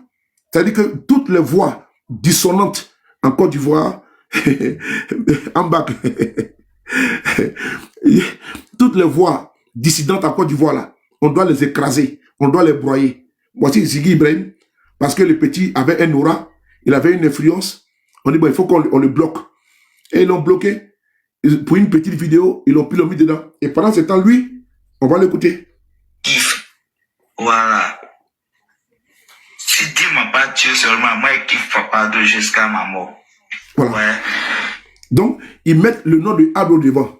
C'est-à-dire que ce soit les brouteurs, les criminels, et tous mettent le nom de M. Alassane Ouattara devant pour commettre les forfaits. Mais M. Ouattara, il voit tout ça. Mais si vous voyez que nous sommes durs envers lui, si tu as choisi voleur, on va t'appeler voleur. Si des criminels vont commettre des crimes, et puis ils viennent se retrancher derrière le militantisme RDR, RADP. Mais nous on dit que lui qui les protège, c'est M. Ouattara.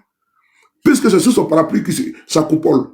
Donc ils vont le commettre un crime, un braquage, non ici RADP. Et puis on le laisse en liberté. C'est comme Al-Mustafa. Voici un des plus de justice. Je n'ai pas de problème avec lui, mais de façon claire et nette. Voici quelqu'un qui a passé le temps, un faussaire, un voleur, qui a pris le temps, Al-Mustafa, qui, devant nos yeux, qui a détourné des bons, des sénateurs. Il a été pris, il a été mis en prison ici devant nous tous. Il a été condamné à 5 ans de prison, mais il s'est balade. Il dit non, que lui, il a fait appel. Donc comme il a fait appel là, c'est suspendu, il ne peut pas partir en prison. Ah bon? Voici quelqu'un qui a été condamné à un mandat de dépôt de 5 ans de prison. Et puis il se balade, il vient en France tranquillement, parce qu'il est RADP. Voici quelqu'un qu'on appelle Makosso Camille. On a tous vu, on a tous entendu, et on a vu comment sa femme est morte ici. Et on a tous entendu l'audio de sa fille, qui expliquait comment son papa, de façon violente, sa femme qui a été opérée, comment son père s'en est pris à elle. Mais elle est tombée. Donc, lieu d'appeler les secours, il a pris sa voiture pour l'envoyer à l'hôpital. Mais le monsieur est obligé de se mettre au RADP. Parce qu'à l'époque, Ambak était vivant, paix à son âme, pour avoir les parapluies atomiques, pour ne pas aller en prison. Et donc, aujourd'hui, quand vous le voyez chialer là, mais c'est parce qu'il sait que la mort de sa femme là, il faut qu'il se protège au RADP. Parce que le RADP là, c'est pour blanchir. Si tu es un voleur, tu n'es pas allé en prison par le RADP. Si tu es un criminel, tu n'es pas allé en prison pour le RADP, parce que c'est le parti des criminels. Si tu es un narcotrafiquant, parce que c'est le parti des narcotrafiquants. Parce que ici on a vu, c'est pas moi qui le dis, Ahmed Bakayoko, ils sont allés enquêter contre lui en Côte d'Ivoire pour trafic de drogue, de cocaïne. C'est le journal Vice Média qui allait interdire, qui allait enquêter sur lui en Côte d'Ivoire. Narcotrafiquants, ce sont eux. Pédocriminalité, avec affaire de Nina Keita, Ashtin, c'est encore eux. Bon, vous voyez, c'est un parti de désordre et de bouillabaisse. Vous voulez également corruption, c'est le RADP. Gabéji, c'est RADP. Faussaire, c'est RADP. Vous voulez détournement de deniers publics, comme le DAF du ministère de la Santé, qui a détourné à lui seul près de 40 milliards. Mais il faut aller au RADP. Si tu veux voler et puis ne pas aller en prison, comme les Lassine Diaby là, il faut aller au RADP. Tu n'es pas en prison. On va t'enlever de ton poste et puis après on te positionne quelque part d'autre. Si tu veux ne pas aller en prison et puis on peut te donner l'argent pour faire la réfection des universités en Côte d'Ivoire et que tu n'es pas allé en prison là, il faut le RADP. Je prends le cas ici de Cissé Bakongo, quand il était ministre de l'enseignement supérieur et de la recherche scientifique, mais l'argent était débloqué pour la réfection des universités. L'argent est passé où? L'argent est passé où? La police universitaire, l'argent est passé où? Nous avons des preuves. Si tu veux chercher la spoliation pour les terres, arracher les terrains des gens, va demander à Chantal Camara, l'actuelle présidente de la Cour constitutionnelle de Côte d'Ivoire. Mais Chantal Camara, c'est elle là qui a voulu spolier la famille Bondi. Celle qui a atteint à la Cour constitutionnelle, Chantal Camara, c'est elle qui a donné une décision unique pour exproprier la famille Bondi. Moi, je la connais, cette dame-là. Pour satisfaire les sales besognes des rasieurs, des rasieurs, des pilleurs de M. Ali Fawaz. Merci beaucoup, Zurich Land. Merci beaucoup, attention, saluer. Je salue ici DJ Thio et Clem Clinton. Donc, on va écouter ces messieurs-là.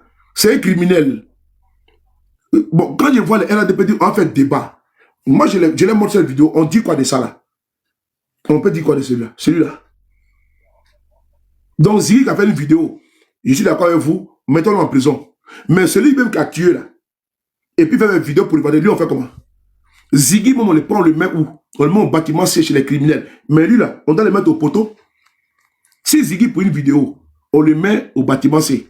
Celui-là, on doit le mettre au poteau puis le fusiller. Parce qu'ils ont pris quelqu'un, ils l'ont brûlé vivant. Donc, si Ziggy pour une vidéo, on le met au bâtiment C, chez les plus grands criminels de Côte d'Ivoire, dans les bâtiments, celui-là, on fait quoi de lui? Normalement, on le met au poteau et puis on le fusille. Mais la liberté, parce qu'il est militaire de RADP. Donc, le RADP là, je vois certains docteurs au RADP qui écrivent docteur. C'est pas notre publicitaire. Hein. Vous savez, tout le monde, on peut écrire docteur, on peut écrire médecin, on peut écrire sage-femme. Ton nom qui est là. Je vois ici, il y a un nom qui est là. Je vois ici, il y a un nom qui est là, Poutine, Côte d'Ivoire. Je vois ici, Jurusland, voilà. Donc, Jurusland là, tu mets dessus, docteur en droit. Sur les pays là, je peux enlever, je mets dessus, anthropologue. Je peux mettre ici chimiste. Je peux mettre cardiologue. Je peux mettre podologue, je peux mettre physicien, je peux mettre mathématicien, vrai ou faux? Donc je vois certains là, ils mettent panneau publicitaire, ils mettent docteur. Donc quand ils mettent docteur là, mais docteur qui marche avec des criminels d'un parti politique, des docteurs qui sont allés à l'école, qui ont un bagage intellectuel, qui ont un sens de discernement, qui savent trier les bons gars de livret. Eux là, ils viennent soutenir des criminels au détriment de quelqu'un qui a fait une vidéo. Ça, il faut s'interroger de l'aide où ils ont obtenu leur doctorat. Mais ça ne m'étonne pas. Parce que nous avons le doctorat boutique. Pour avoir un doctorat, là, il faut aller en Tunisie. Ou bien tu fais un cours en ligne. Tu n'es pas présent. Et puis, ils vont te donner, on appelle ça le nom, c'est comme, c'est boutique. J'ai vu que tu as l'argent, tu as porté la toge. On dit, monsieur, il y a un docteur, là, il a soutenu. Mais son français, là, c'est un français approximatif. Voilà. Donc, voici ça. Donc, quand on te dit docteur, là, on ne peut pas marcher avec des criminels. Quand on se dit docteur, là, on ne soutient pas la violation de notre constitution. Quand on se dit docteur, là, on ne soutient pas l'injustice. Quand on se dit docteur, là, on ne soutient pas la prédation. Quand on se dit docteur, là, on ne soutient pas les brimades, les attaques aux libertés fondamentales. C'est important. La liberté, là, la liberté, elle est sacrée. Et le sacro-saint principe de tout docteur qui sait qu'il a eu un cursus scolaire soutenu et qu'il est sorti là-bas, couronné par un diplôme, il ne peut pas marcher avec un criminel comme ça, qui veut revendiquer son crime. Il ne peut pas également soutenir une violation systématique de notre constitution en nous faisant, comment dirais-je, en nous faisant avaler la couleuvre. C'est le premier mandat de la Deuxième République. Non, c'est le deuxième mandat de la Deuxième République. Le premier mandat, je ne sais pas comment il raconte les conneries là même là. Non, mais je perds même mon latin. Le premier mandat de la Troisième République. Non, le deuxième mandat de la Troisième République. Vous voyez? Tout ça parce qu'il ne veut pas dire des gens même qui sont tellement des faussaires. En 2020, ils sont allés chercher un pseudo-constitutionnaliste en Europe que le monsieur dit qu'Alassane Ouattara peut être candidat. Nous sommes allés fouiller. Il s'est trouvé que le monsieur même n'est même pas informé qu'il n'est même pas d'abord, il n'est même pas juriste, mais sa photo est apparue dans un journal de Côte d'Ivoire, un journal du RADP, en l'occurrence le Fraternité Matin, où ils disent qu'il y a un juriste, éminent juriste, qui démontre que Ouattara peut être candidat. Ils sont allés chercher un acteur. Vous voyez des gens comme ça, des faussaires chroniques. Un parti de bandits, un parti de malfrats. Comment en 2020, tellement qu'ils étaient aux abois, ils sont allés chercher, inventer un juriste, un Français, qui est dans un village ici, en Normandie. Ils sont allés mettre sa photo sur leur journal pour dire que ce monsieur-là était un juriste. Regardez-moi des gens comme ça. Et puis, c'est ceux-là, des apprentis sorciers, ils veulent qu'on les suive ou bien on rejoigne les partis. Comment on peut suivre le RDR? Et puis, je vois des gens qui sont en Europe. Ils voient la démocratie française, la démocratie anglaise, belge. Et puis, ils ne peuvent même pas se conformer à cette démocratie. Des gens qui ne sont même pas intégrés. Parce que l'intégration, c'est aussi ça. Copier là où on vit. Et puis aller contaminer notre pays. Vous ne pouvez pas vivre en France et vous marchez avec des criminels qui revendiquent des crimes. Je peux comprendre, n'est-ce pas, des tarés qui sont en Côte d'Ivoire. Il y a des tarés qui sont en Côte d'Ivoire qui peuvent raconter leur vie, les bobards. Mais vous qui vivez en Europe, aux États-Unis, au Canada, vous êtes RADP. Comment vous pouvez soutenir qu'un individu qui a fait de cela qu'une vidéo, il croupit en prison dans les bâtiments des criminels et que des criminels sont en liberté? Ceux qui ont incendié un être humain à Nayo, expliquez-moi, où vous avez obtenu votre bagage intellectuel là? On remet ça en cause. Parce que si vous êtes confronté à cette, analyse ou bien à cet exercice devant un jury où vous devez soutenir sur un jeune qui a fait une vidéo et qui n'est pas de votre parti, qui se retrouve dans les bâtiments des criminels, une vidéo, pas un appel à assassiner quelqu'un, ou bien un appel à la déstabilisation, mais qui a fait une vidéo, et puis un autre individu qui est de votre parti, qui a assassiné quelqu'un, et qui est de votre parti, et qui n'a pas été arrêté, qui est en liberté. Si on vous donne cette thèse pour soutenir devant un jury, mon frère, tu auras 0 sur 20. On ne va pas dire moins 20 sur 20. Parce que tu peux être docteur, et puis tu vas voir ça là, et puis tu ne vas pas en parler. Tu peux être quelqu'un, tu es père de famille, mère de famille, puis tu vas voir ça là. Tu es RADP. Et comme c'est le bon criminel, chez vous, il y a les bons criminels. D'ailleurs, on a vu ici, en 2020, vous vous vantez du bac à verre. En 2020, vous vous vantez ici d'avoir décapité un frère, tous un Kofi. Donc RDL est égal à quoi? Est égal à borné. RDL est égal à incongruité. RDL, quand tu mets RDL, rassemblement, n'est-ce pas, des renégats. Rassemblement des renégats. Rassemblement des riens. Parce que vous n'êtes rien. Rassemblement des riens. Donc RDR. Rassemblement des résidus. RDR. Rassemblement des rabougris. RDR. Rassemblement, n'est-ce pas, des... Comment dirais-je, des... Écrivez même des mots là, même là. Rassemblement des quoi même là? Rassemblement des rejetés. Tout ce qui commence par R là. Donc, comme je ne me suis pas préparé pour ça, donc on continue. Mon cerveau, voilà. Rassemblement des racailles. Merci beaucoup. Ça tient bien même. Rassemblement des racailles. Parce que c'est des racailles réunis, trafic de drogue. Ce sont eux là-bas. Le fumoir là, c'est eux qui sont là-bas. Rassemblement des rebelles. Merci beaucoup, Babaché. Rassemblement des rebelles. Voilà.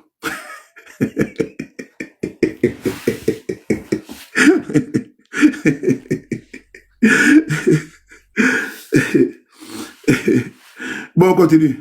Que comme ci, comme ça, c'est rentré, c'est sorti. Que n'aille comme ça, n'aille comme ça. Et, petit Djoula quoi. Petit Djoula. Antesna, ça y est. Où on dit à la mort, c'est là-bas, nous les Djoula, nous on s'en va. Ouais, là-bas, c'est une fois seulement. C'est plusieurs blessés parmi eux. Chez les Djoula, il y a 3 à 4 personnes qui sont blessées. Mon pote, Ramos, il est blessé ici. Mon frère Sang, il est blessé ici. Et puis, il met photo de mon oncle.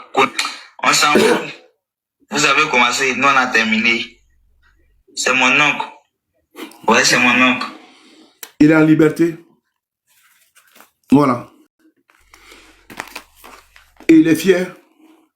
Et puis ça va pas quelque part. Parce qu'il est RDR. Parce qu'il parle de Papa Ado. Mais c'est tout ça là. Merci beaucoup, Zeus. Rassemblement des ruminants.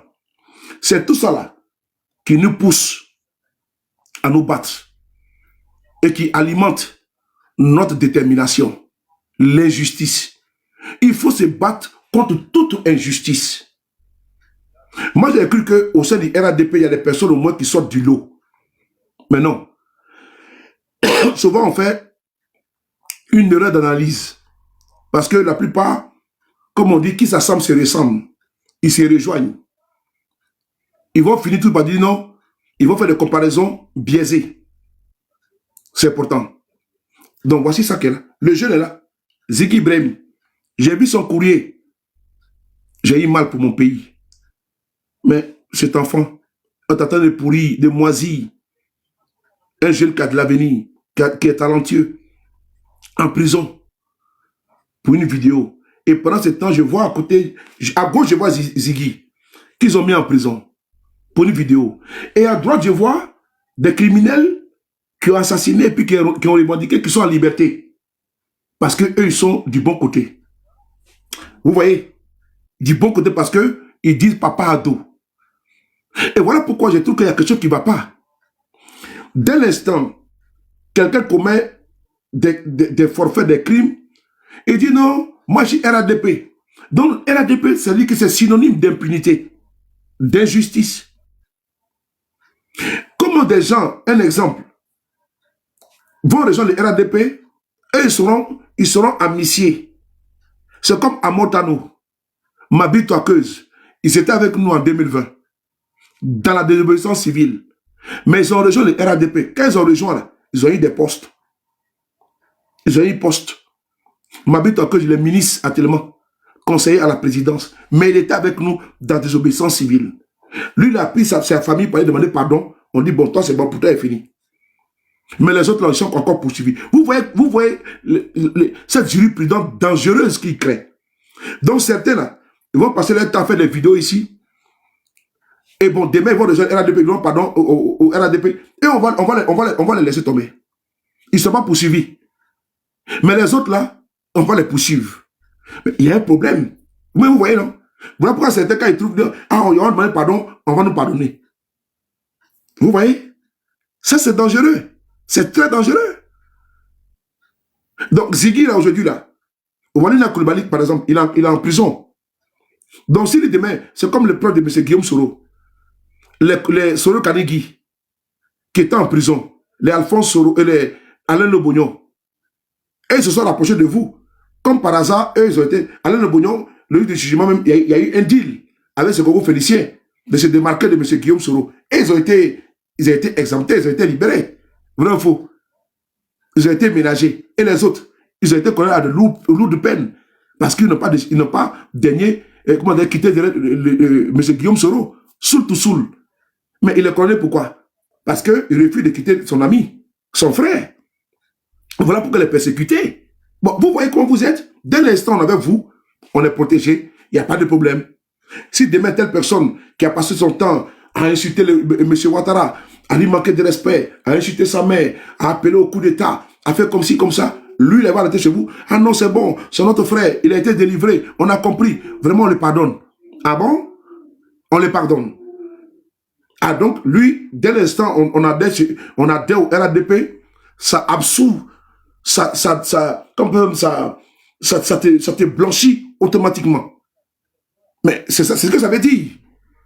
Dans l'instant, les autres, ils ne font pas, par exemple, sur le Paris, n'a pas dit pardon à M. Ouattara, lui, non, on ne peut pas le pardonner. Mais comme l'autre, il est venu dire non, pardon, monsieur le président, et donc lui là, c'est grave. Merci beaucoup, SK, merci beaucoup, SKS, merci beaucoup, SKS, merci beaucoup, merci beaucoup, merci beaucoup, SKS. Donc, par exemple, lui, moi, par exemple, sur le Paris, je suis là aujourd'hui. J'ai vu les cas, hein, j'ai vu les cas. Je prends le cas de mon frère Zoulou de Bogota, qui vous a rejoint.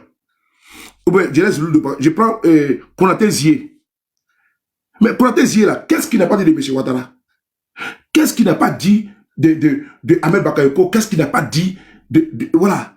Mais aujourd'hui, là, il est avec vous là-bas. Mais il a été pardonné. Alors que le plus grand pourfendeur du président Ouattara, au début, dans le commande de M. Guillaume, c'est M. Konaté Zié. Mais il est là-bas. Lui qui a dit qu'il va envoyer les membres du RADP en exil, là, les Amadou Bon, là. Comment dirais-je, l'autre là, son nom c'est qui même là?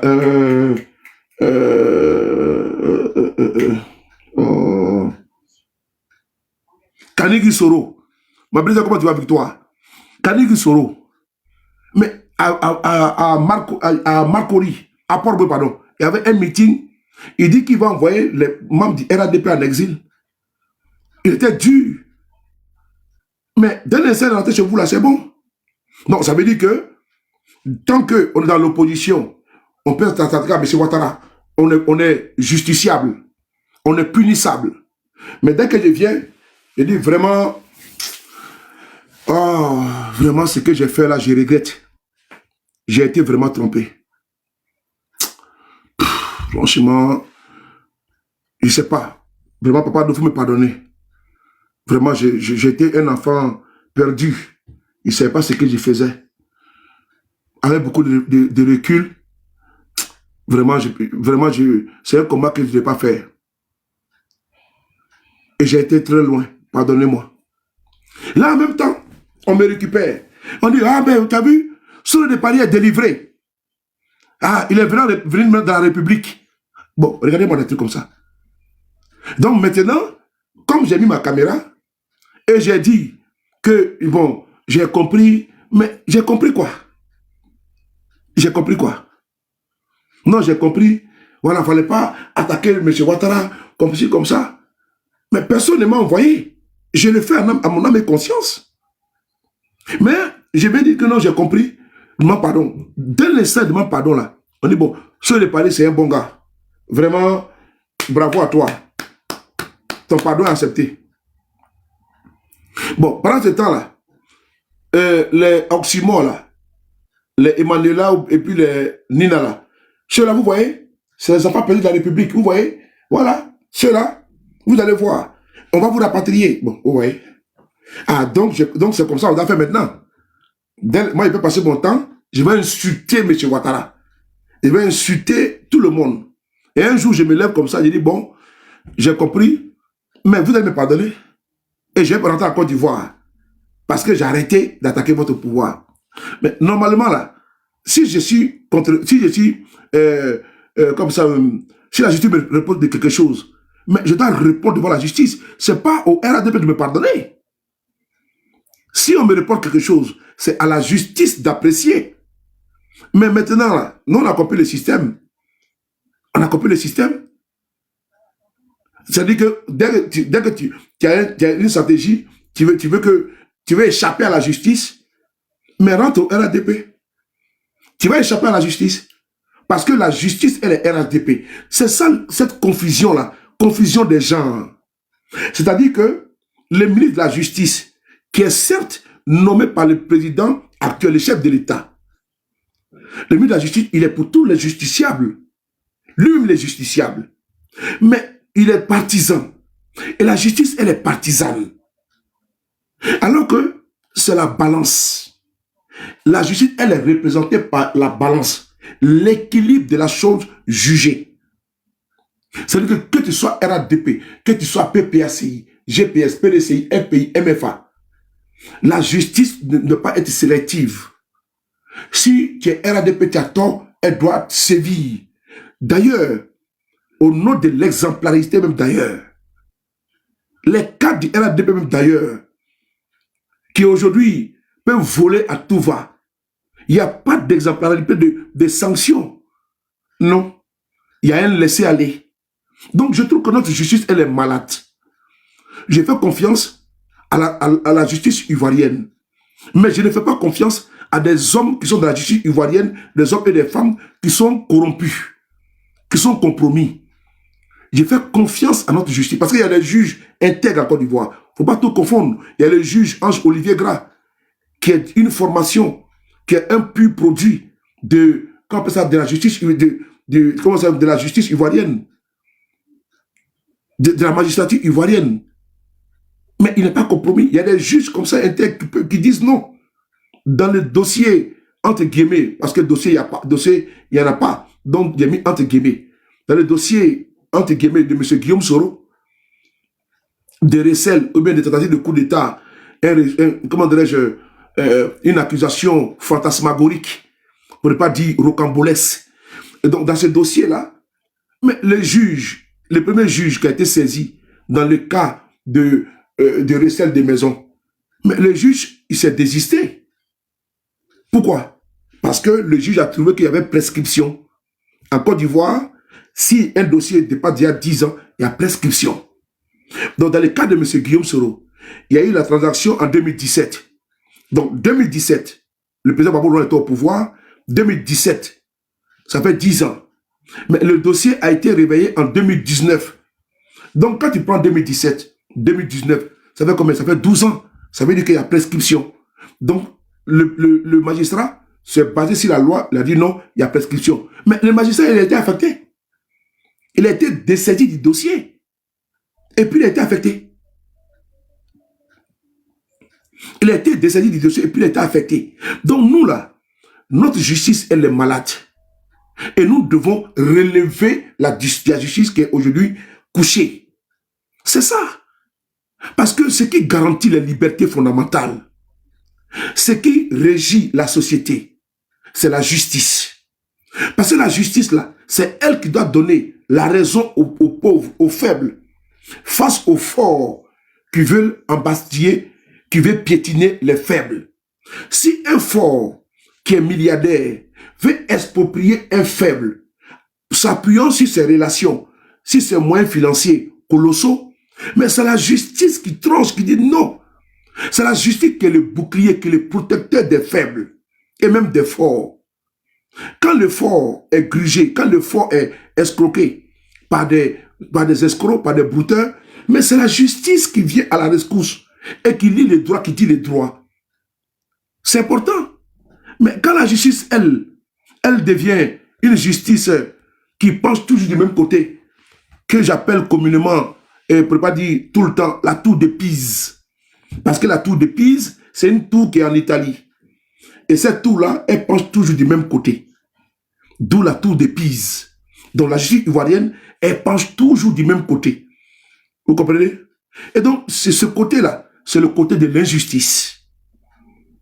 Parce que les magistrats sont mis sous pression. Les magistrats sont intimidés, sont menacés.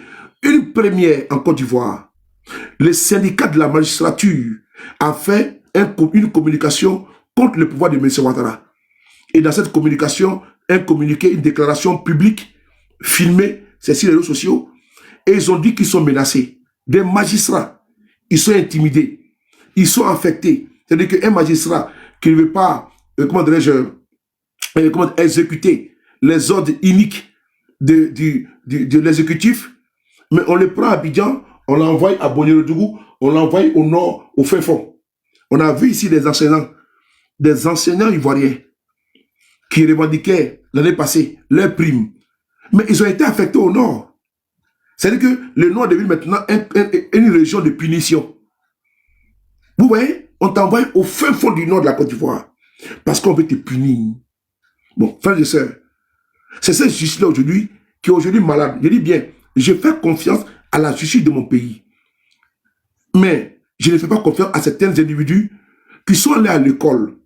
Et je comprends bien, cette génération qui est sortie sous Alassane Ouattara, pour certains, ont été payés par le régime et ont eu des passe-droits, des faveurs. Parce que certains ont mis leurs frères à l'ENA. Je connais des gens ici à Paris qui sont RADP, qui ont mis leurs parents à l'ENA en Côte d'Ivoire. Je connais même une communicante du RADP qui a mis son propre frère à l'ENA. Ils sont pleins comme ça. On a vu dernièrement le concours de la douane. 400 personnes et tous étaient RADP. Un concours privé. Un concours public qui a été fait en catimini. En catimini, ça veut dire en cachette. Et donc, ils ont fait le concours en catimini entre eux. Et on a vu, ils ont publié sur les réseaux sociaux. Vous avez vu comment notre pays va mal. Voici le constat clinique qui est chaotique, je ne peux pas dire cataclysmique. C'est cataclysmique, c'est dramatique.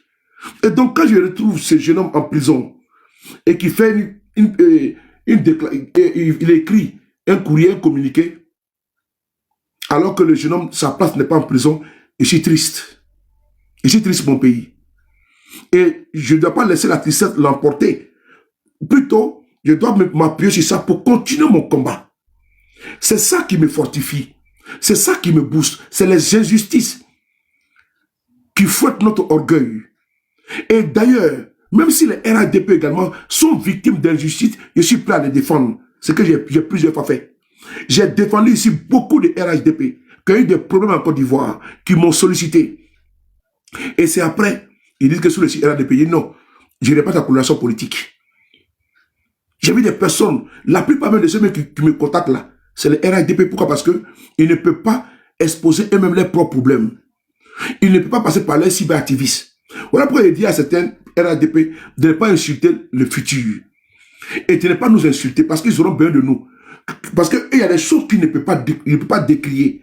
Nous, on est connus comme tels. Nous, on est connus comme étant ceux-là même qui dénoncent ce qui ne va pas les insulter en Côte d'Ivoire.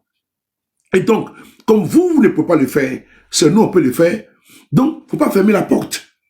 Parce que tu auras bien le soleil de Paris qui viendra dénoncer une injustice qui s'abat sur ta soeur ou bien un membre de ta famille. Parce que tu vas voir les comités de RADP, ils ne vont pas faire ça pour toi. Parce qu'eux, ils auront peur. Ils ne veulent pas gâcher leurs relations avec des cadres. Un exemple, si c'est le ministère de la Justice, et ou le ministère de la Jeunesse, il y a un problème. Il y a eu des problèmes là-bas. Moi, j'étais sollicité. Mamadou Touré même s'est fâché contre moi. Pourquoi? Parce que des jeunes n'ont pas reçu leur formation. Il y a pratiquement 300 jeunes. Ils m'ont sollicité. Mais j'en ai parlé. Mais Mamadou Touré, il est entré dans une colère bleue. Lui et son directeur de cabinet, ils ont convoqué les jeunes là, les ont sermonné, les ont menacé de les mettre en prison. Si jamais ils m'informent, ils me donnent encore des informations concernant ça. Mais ils ont été filmés, j'ai ça avec moi, mais je n'ai pas exposé. Ils les ont appelés, pourquoi vous avez des assoulés de Paris, c'est monté, c'est descendu. Donc il y a des situations là. C'est moi qui peux régler ça pour vous. C'est mes camarades de l'opposition qui peuvent régler ça pour vous. Après, je vous dis qu'on peut avoir des guéguerres politiques. Mais ce n'est pas des guéguerres, ce n'est pas nos relations humaines là qui doivent se fracturer, se fissurer. Et donc, si moi, vous avez des problèmes, vous me sollicitez, je juge sur tout. Je vais mettre ma caméra. Et d'ailleurs, je ne ferai pas de chantage contre vous par rapport à ça. Non. Mais pour moi, je trouve que c'est normal de le faire. Moyennant 0 francs. Parce que c'est justement pour ça que je me bats. C'est contre ça que je me bats. Les injustices. Donc, vous ferez mieux de mettre de l'eau dans votre diamacoudi ou dans votre vin. C'est très important. Et ce que je vous dis, c'est important. N'oubliez pas ça. Vous avez des problèmes. Étant RADP, vous ne pouvez pas dénoncer. Parce qu'ils vont vous dire que vous voulez mettre à mal le pouvoir de M. Ouattara. Ah, vous voyez, l'opposition va récupérer. Voici ce qu'ils vous disent. Vous avez des problèmes là-bas, vous ne pouvez même pas dire à Soulé. Parce que vous avez dit non, vous avez honte de vos camarades RADP. Ils vont dire l'opposition va récupérer. Certains, même souvent, je me souviens, ceux qui faisaient les véhicules, qui importaient les véhicules ici en France pour envoyer en Côte d'Ivoire. Moi, je n'ai jamais importé de véhicules en Côte d'Ivoire. Et je ne suis pas opérateur, pardon. Dans le domaine, je ne suis pas transporteur. Et je ne suis pas transitaire également. Mais, quand il y a eu le décret là, j'ai été sollicité par des camarades d'Abidjan. Ils m'ont présenté le dossier, j'ai regardé, j'ai étudié. Et j'ai vu ici en France également, j'ai vu que vraiment, il y aura beaucoup de... Ça va faire beaucoup de dégâts dans le domaine du transport. Qu'est-ce que j'ai fait? J'ai pris le dossier à bras le corps. On a commencé à manifester même ici à Paris. Mais le ministre même du transport, Amadou Koné, il nous a conviés à une réunion. En ce moment, l'ambassadeur était ambassadeur Gomis, paix à son âme. Il était l'ambassadeur de Côte d'Ivoire en France. Donc on a été appelé par l'ambassade, par Fatim et autres pour qu'on puisse venir, le ministre veut nous croiser. Puisque c'est nous que manifestions devant l'ambassade. J'étais là comme ça assis, où je suis assis. Le ministre était en face de moi. Et nous étions pratiquement une dizaine de camarades, voilà, des domaines du transport et certains camarades activistes, comme Ahmed Konaté. Mais j'étais là ce jour-là. Mais la discussion a été franche et dure et sans reculer. Le ministre a trouvé que j'étais très dur en négociation. Le ministre Amadou Koné, il est là. Parce que je n'ai pas cédé d'un iota. Et il a même proposé de payer nos billets d'avion, 3 personnes, pour qu'on aille à Abidjan, pour aller continuer les discussions. Il a également proposé qu'il puisse m'octroyer avec certains camarades un délai de 6 mois exceptionnellement pour qu'on puisse avoir. Non, moi, je n'importe pas. Moi, je suis un activiste. Et je ne peux pas partir à Abidjan. Pourquoi? Parce que pour moi, c'était un piège. C'était un piège. Si on partait à Abidjan, j'allais m'arrêter. Donc, je ne peux pas partir à Abidjan.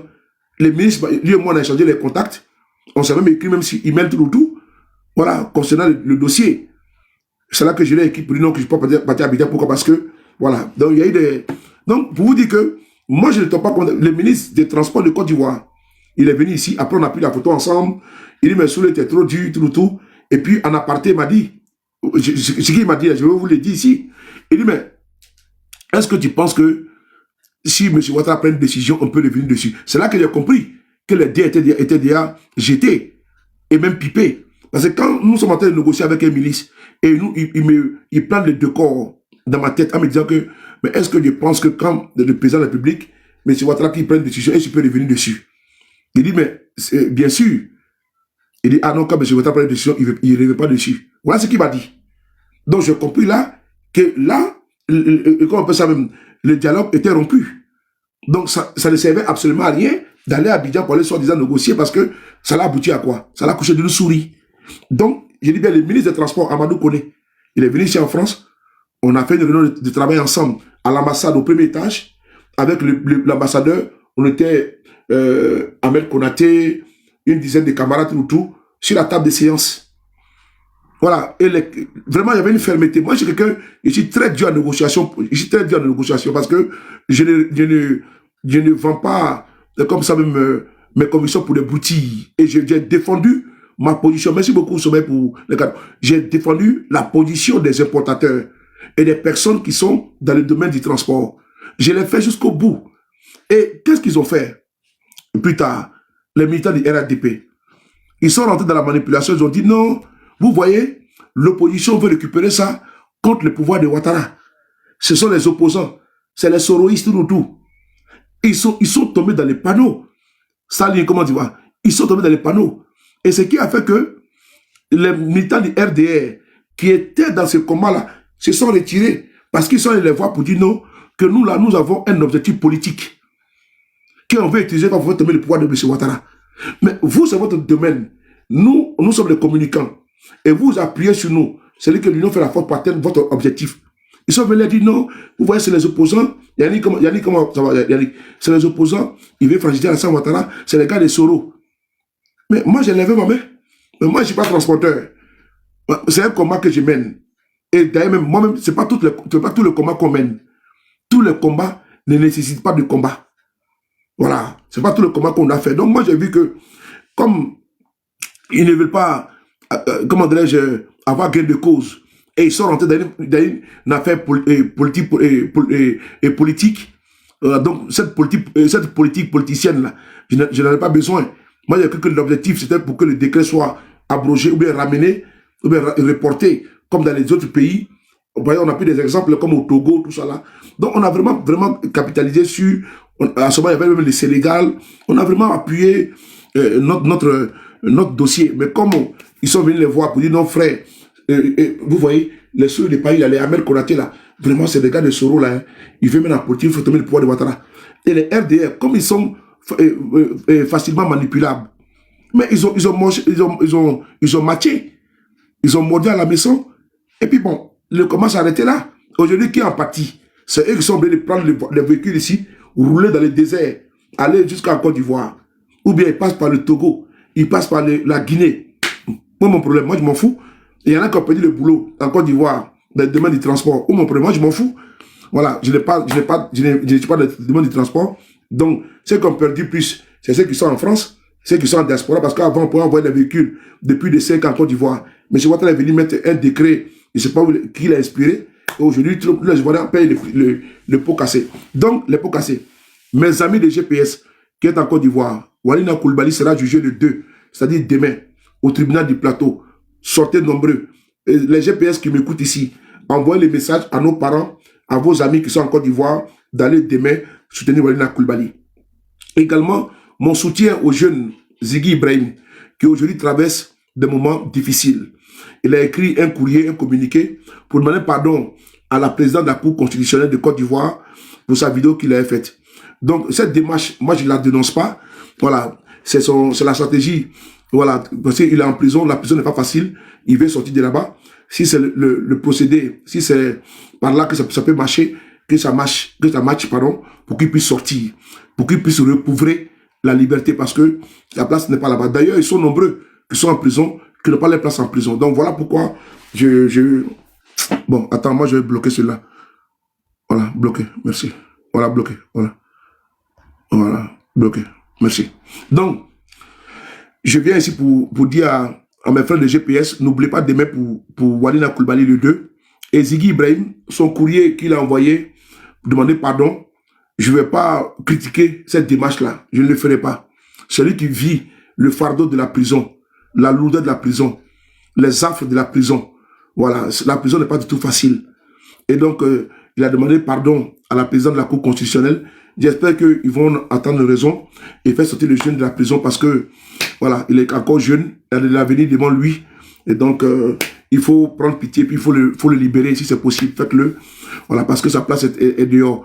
Même s'il sort, bon, comme Innocent Yao, tout, vous pouvez voilà, il peut mettre sur contrôle judiciaire avant son jugement, comme il n'est pas encore jugé, mais vraiment, il faut prendre en compte son courrier. C'est important, voilà, il a reconnu, on dit, une faute avouée est à moitié pardonnée. Il a reconnu qu'il a fauté. Je pense que j'ai présenté une vidéo ici, j'ai pas fait de pléonasme, c'est-à-dire la répétition. J'ai présenté une vidéo ici, il y a un individu. Donc, quand on fait la comparaison, voilà, vous allez me dire que comparaison n'est pas raison, mais lui, son délit est gravissime que ce que Ziggy a fait. Mais Ziggy se retrouve en prison et lui, il est en liberté. Donc, vraiment, je pense que dans ce mois de pénitence, que le mois de jeûne, il faut prendre pitié. Voilà, vous qui êtes aujourd'hui aux affaires, vous priez Dieu, vous faites le jeûne. Vous ceux qui sont aujourd'hui en prison, là, pensez à leur cas. Parce que dans la vie, là, on ne sait jamais de quoi demain est fait. C'est important. Et ceux qui sont également les partisans de M. Ouattara, faites passer les messages autour de vous, auprès de vous. Parce que tout est vanité. Et rien n'est éternel. Sauf la volonté de Dieu, et sauf la puissance de Dieu et les règnes de Dieu. Le ministre, mon aîné, le doyen Dida Kwasi Moïse, sans oublier mon frère Kader Doumbia, El Admanou Traoré, Kando Soumaoro, toutes ces personnes-là, sans oublier Damana Adia Pikas et tous ceux qui sont aujourd'hui emprisonnés. Je les salue. Blaise Lasm et tous, je les salue. Les frères et sœurs, les frères du PDCI RDA qui sont en prison. Également, tout ça, c'est la politique qu'ils envoient là-bas parce qu'ils défendent un idéal, ils défendent une vision, ils sont dans une conviction et cette conviction, on ne mérite pas qu'ils soient emprisonnés de la sorte. Je pense que vous pouvez agir, agissez. Voilà, parce qu'on a vu ici les membres du RDA à l'époque qui ont été emprisonnés et on a vu que vous n'étiez pas d'accord. Et c'est le coup d'État de 99 qui a fait en sorte qu'ils soient libérés. Je cite ici Amadou Gompé à son âme. Et je cite également notre mémé, maman Ariel Dagui Diabaté. Voilà, donc voilà ça. Donc, merci beaucoup. Que Dieu touche le cœur de ceux qui sont aujourd'hui au pouvoir pour qu'ils puissent revenir à de meilleurs sentiments.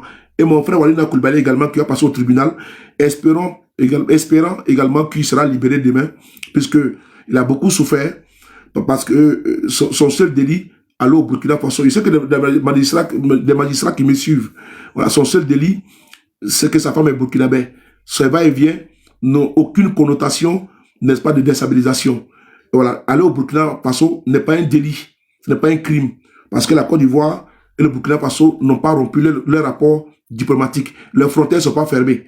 Pour dire qu'il a violé la frontière, il a franchi la frontière, comment dirais-je, illégalement. Non, il est parti et il est rentré tranquillement. Il n'est pas parti en cachette. Donc vraiment, il faut vraiment faire violence sur vous. C'est très important.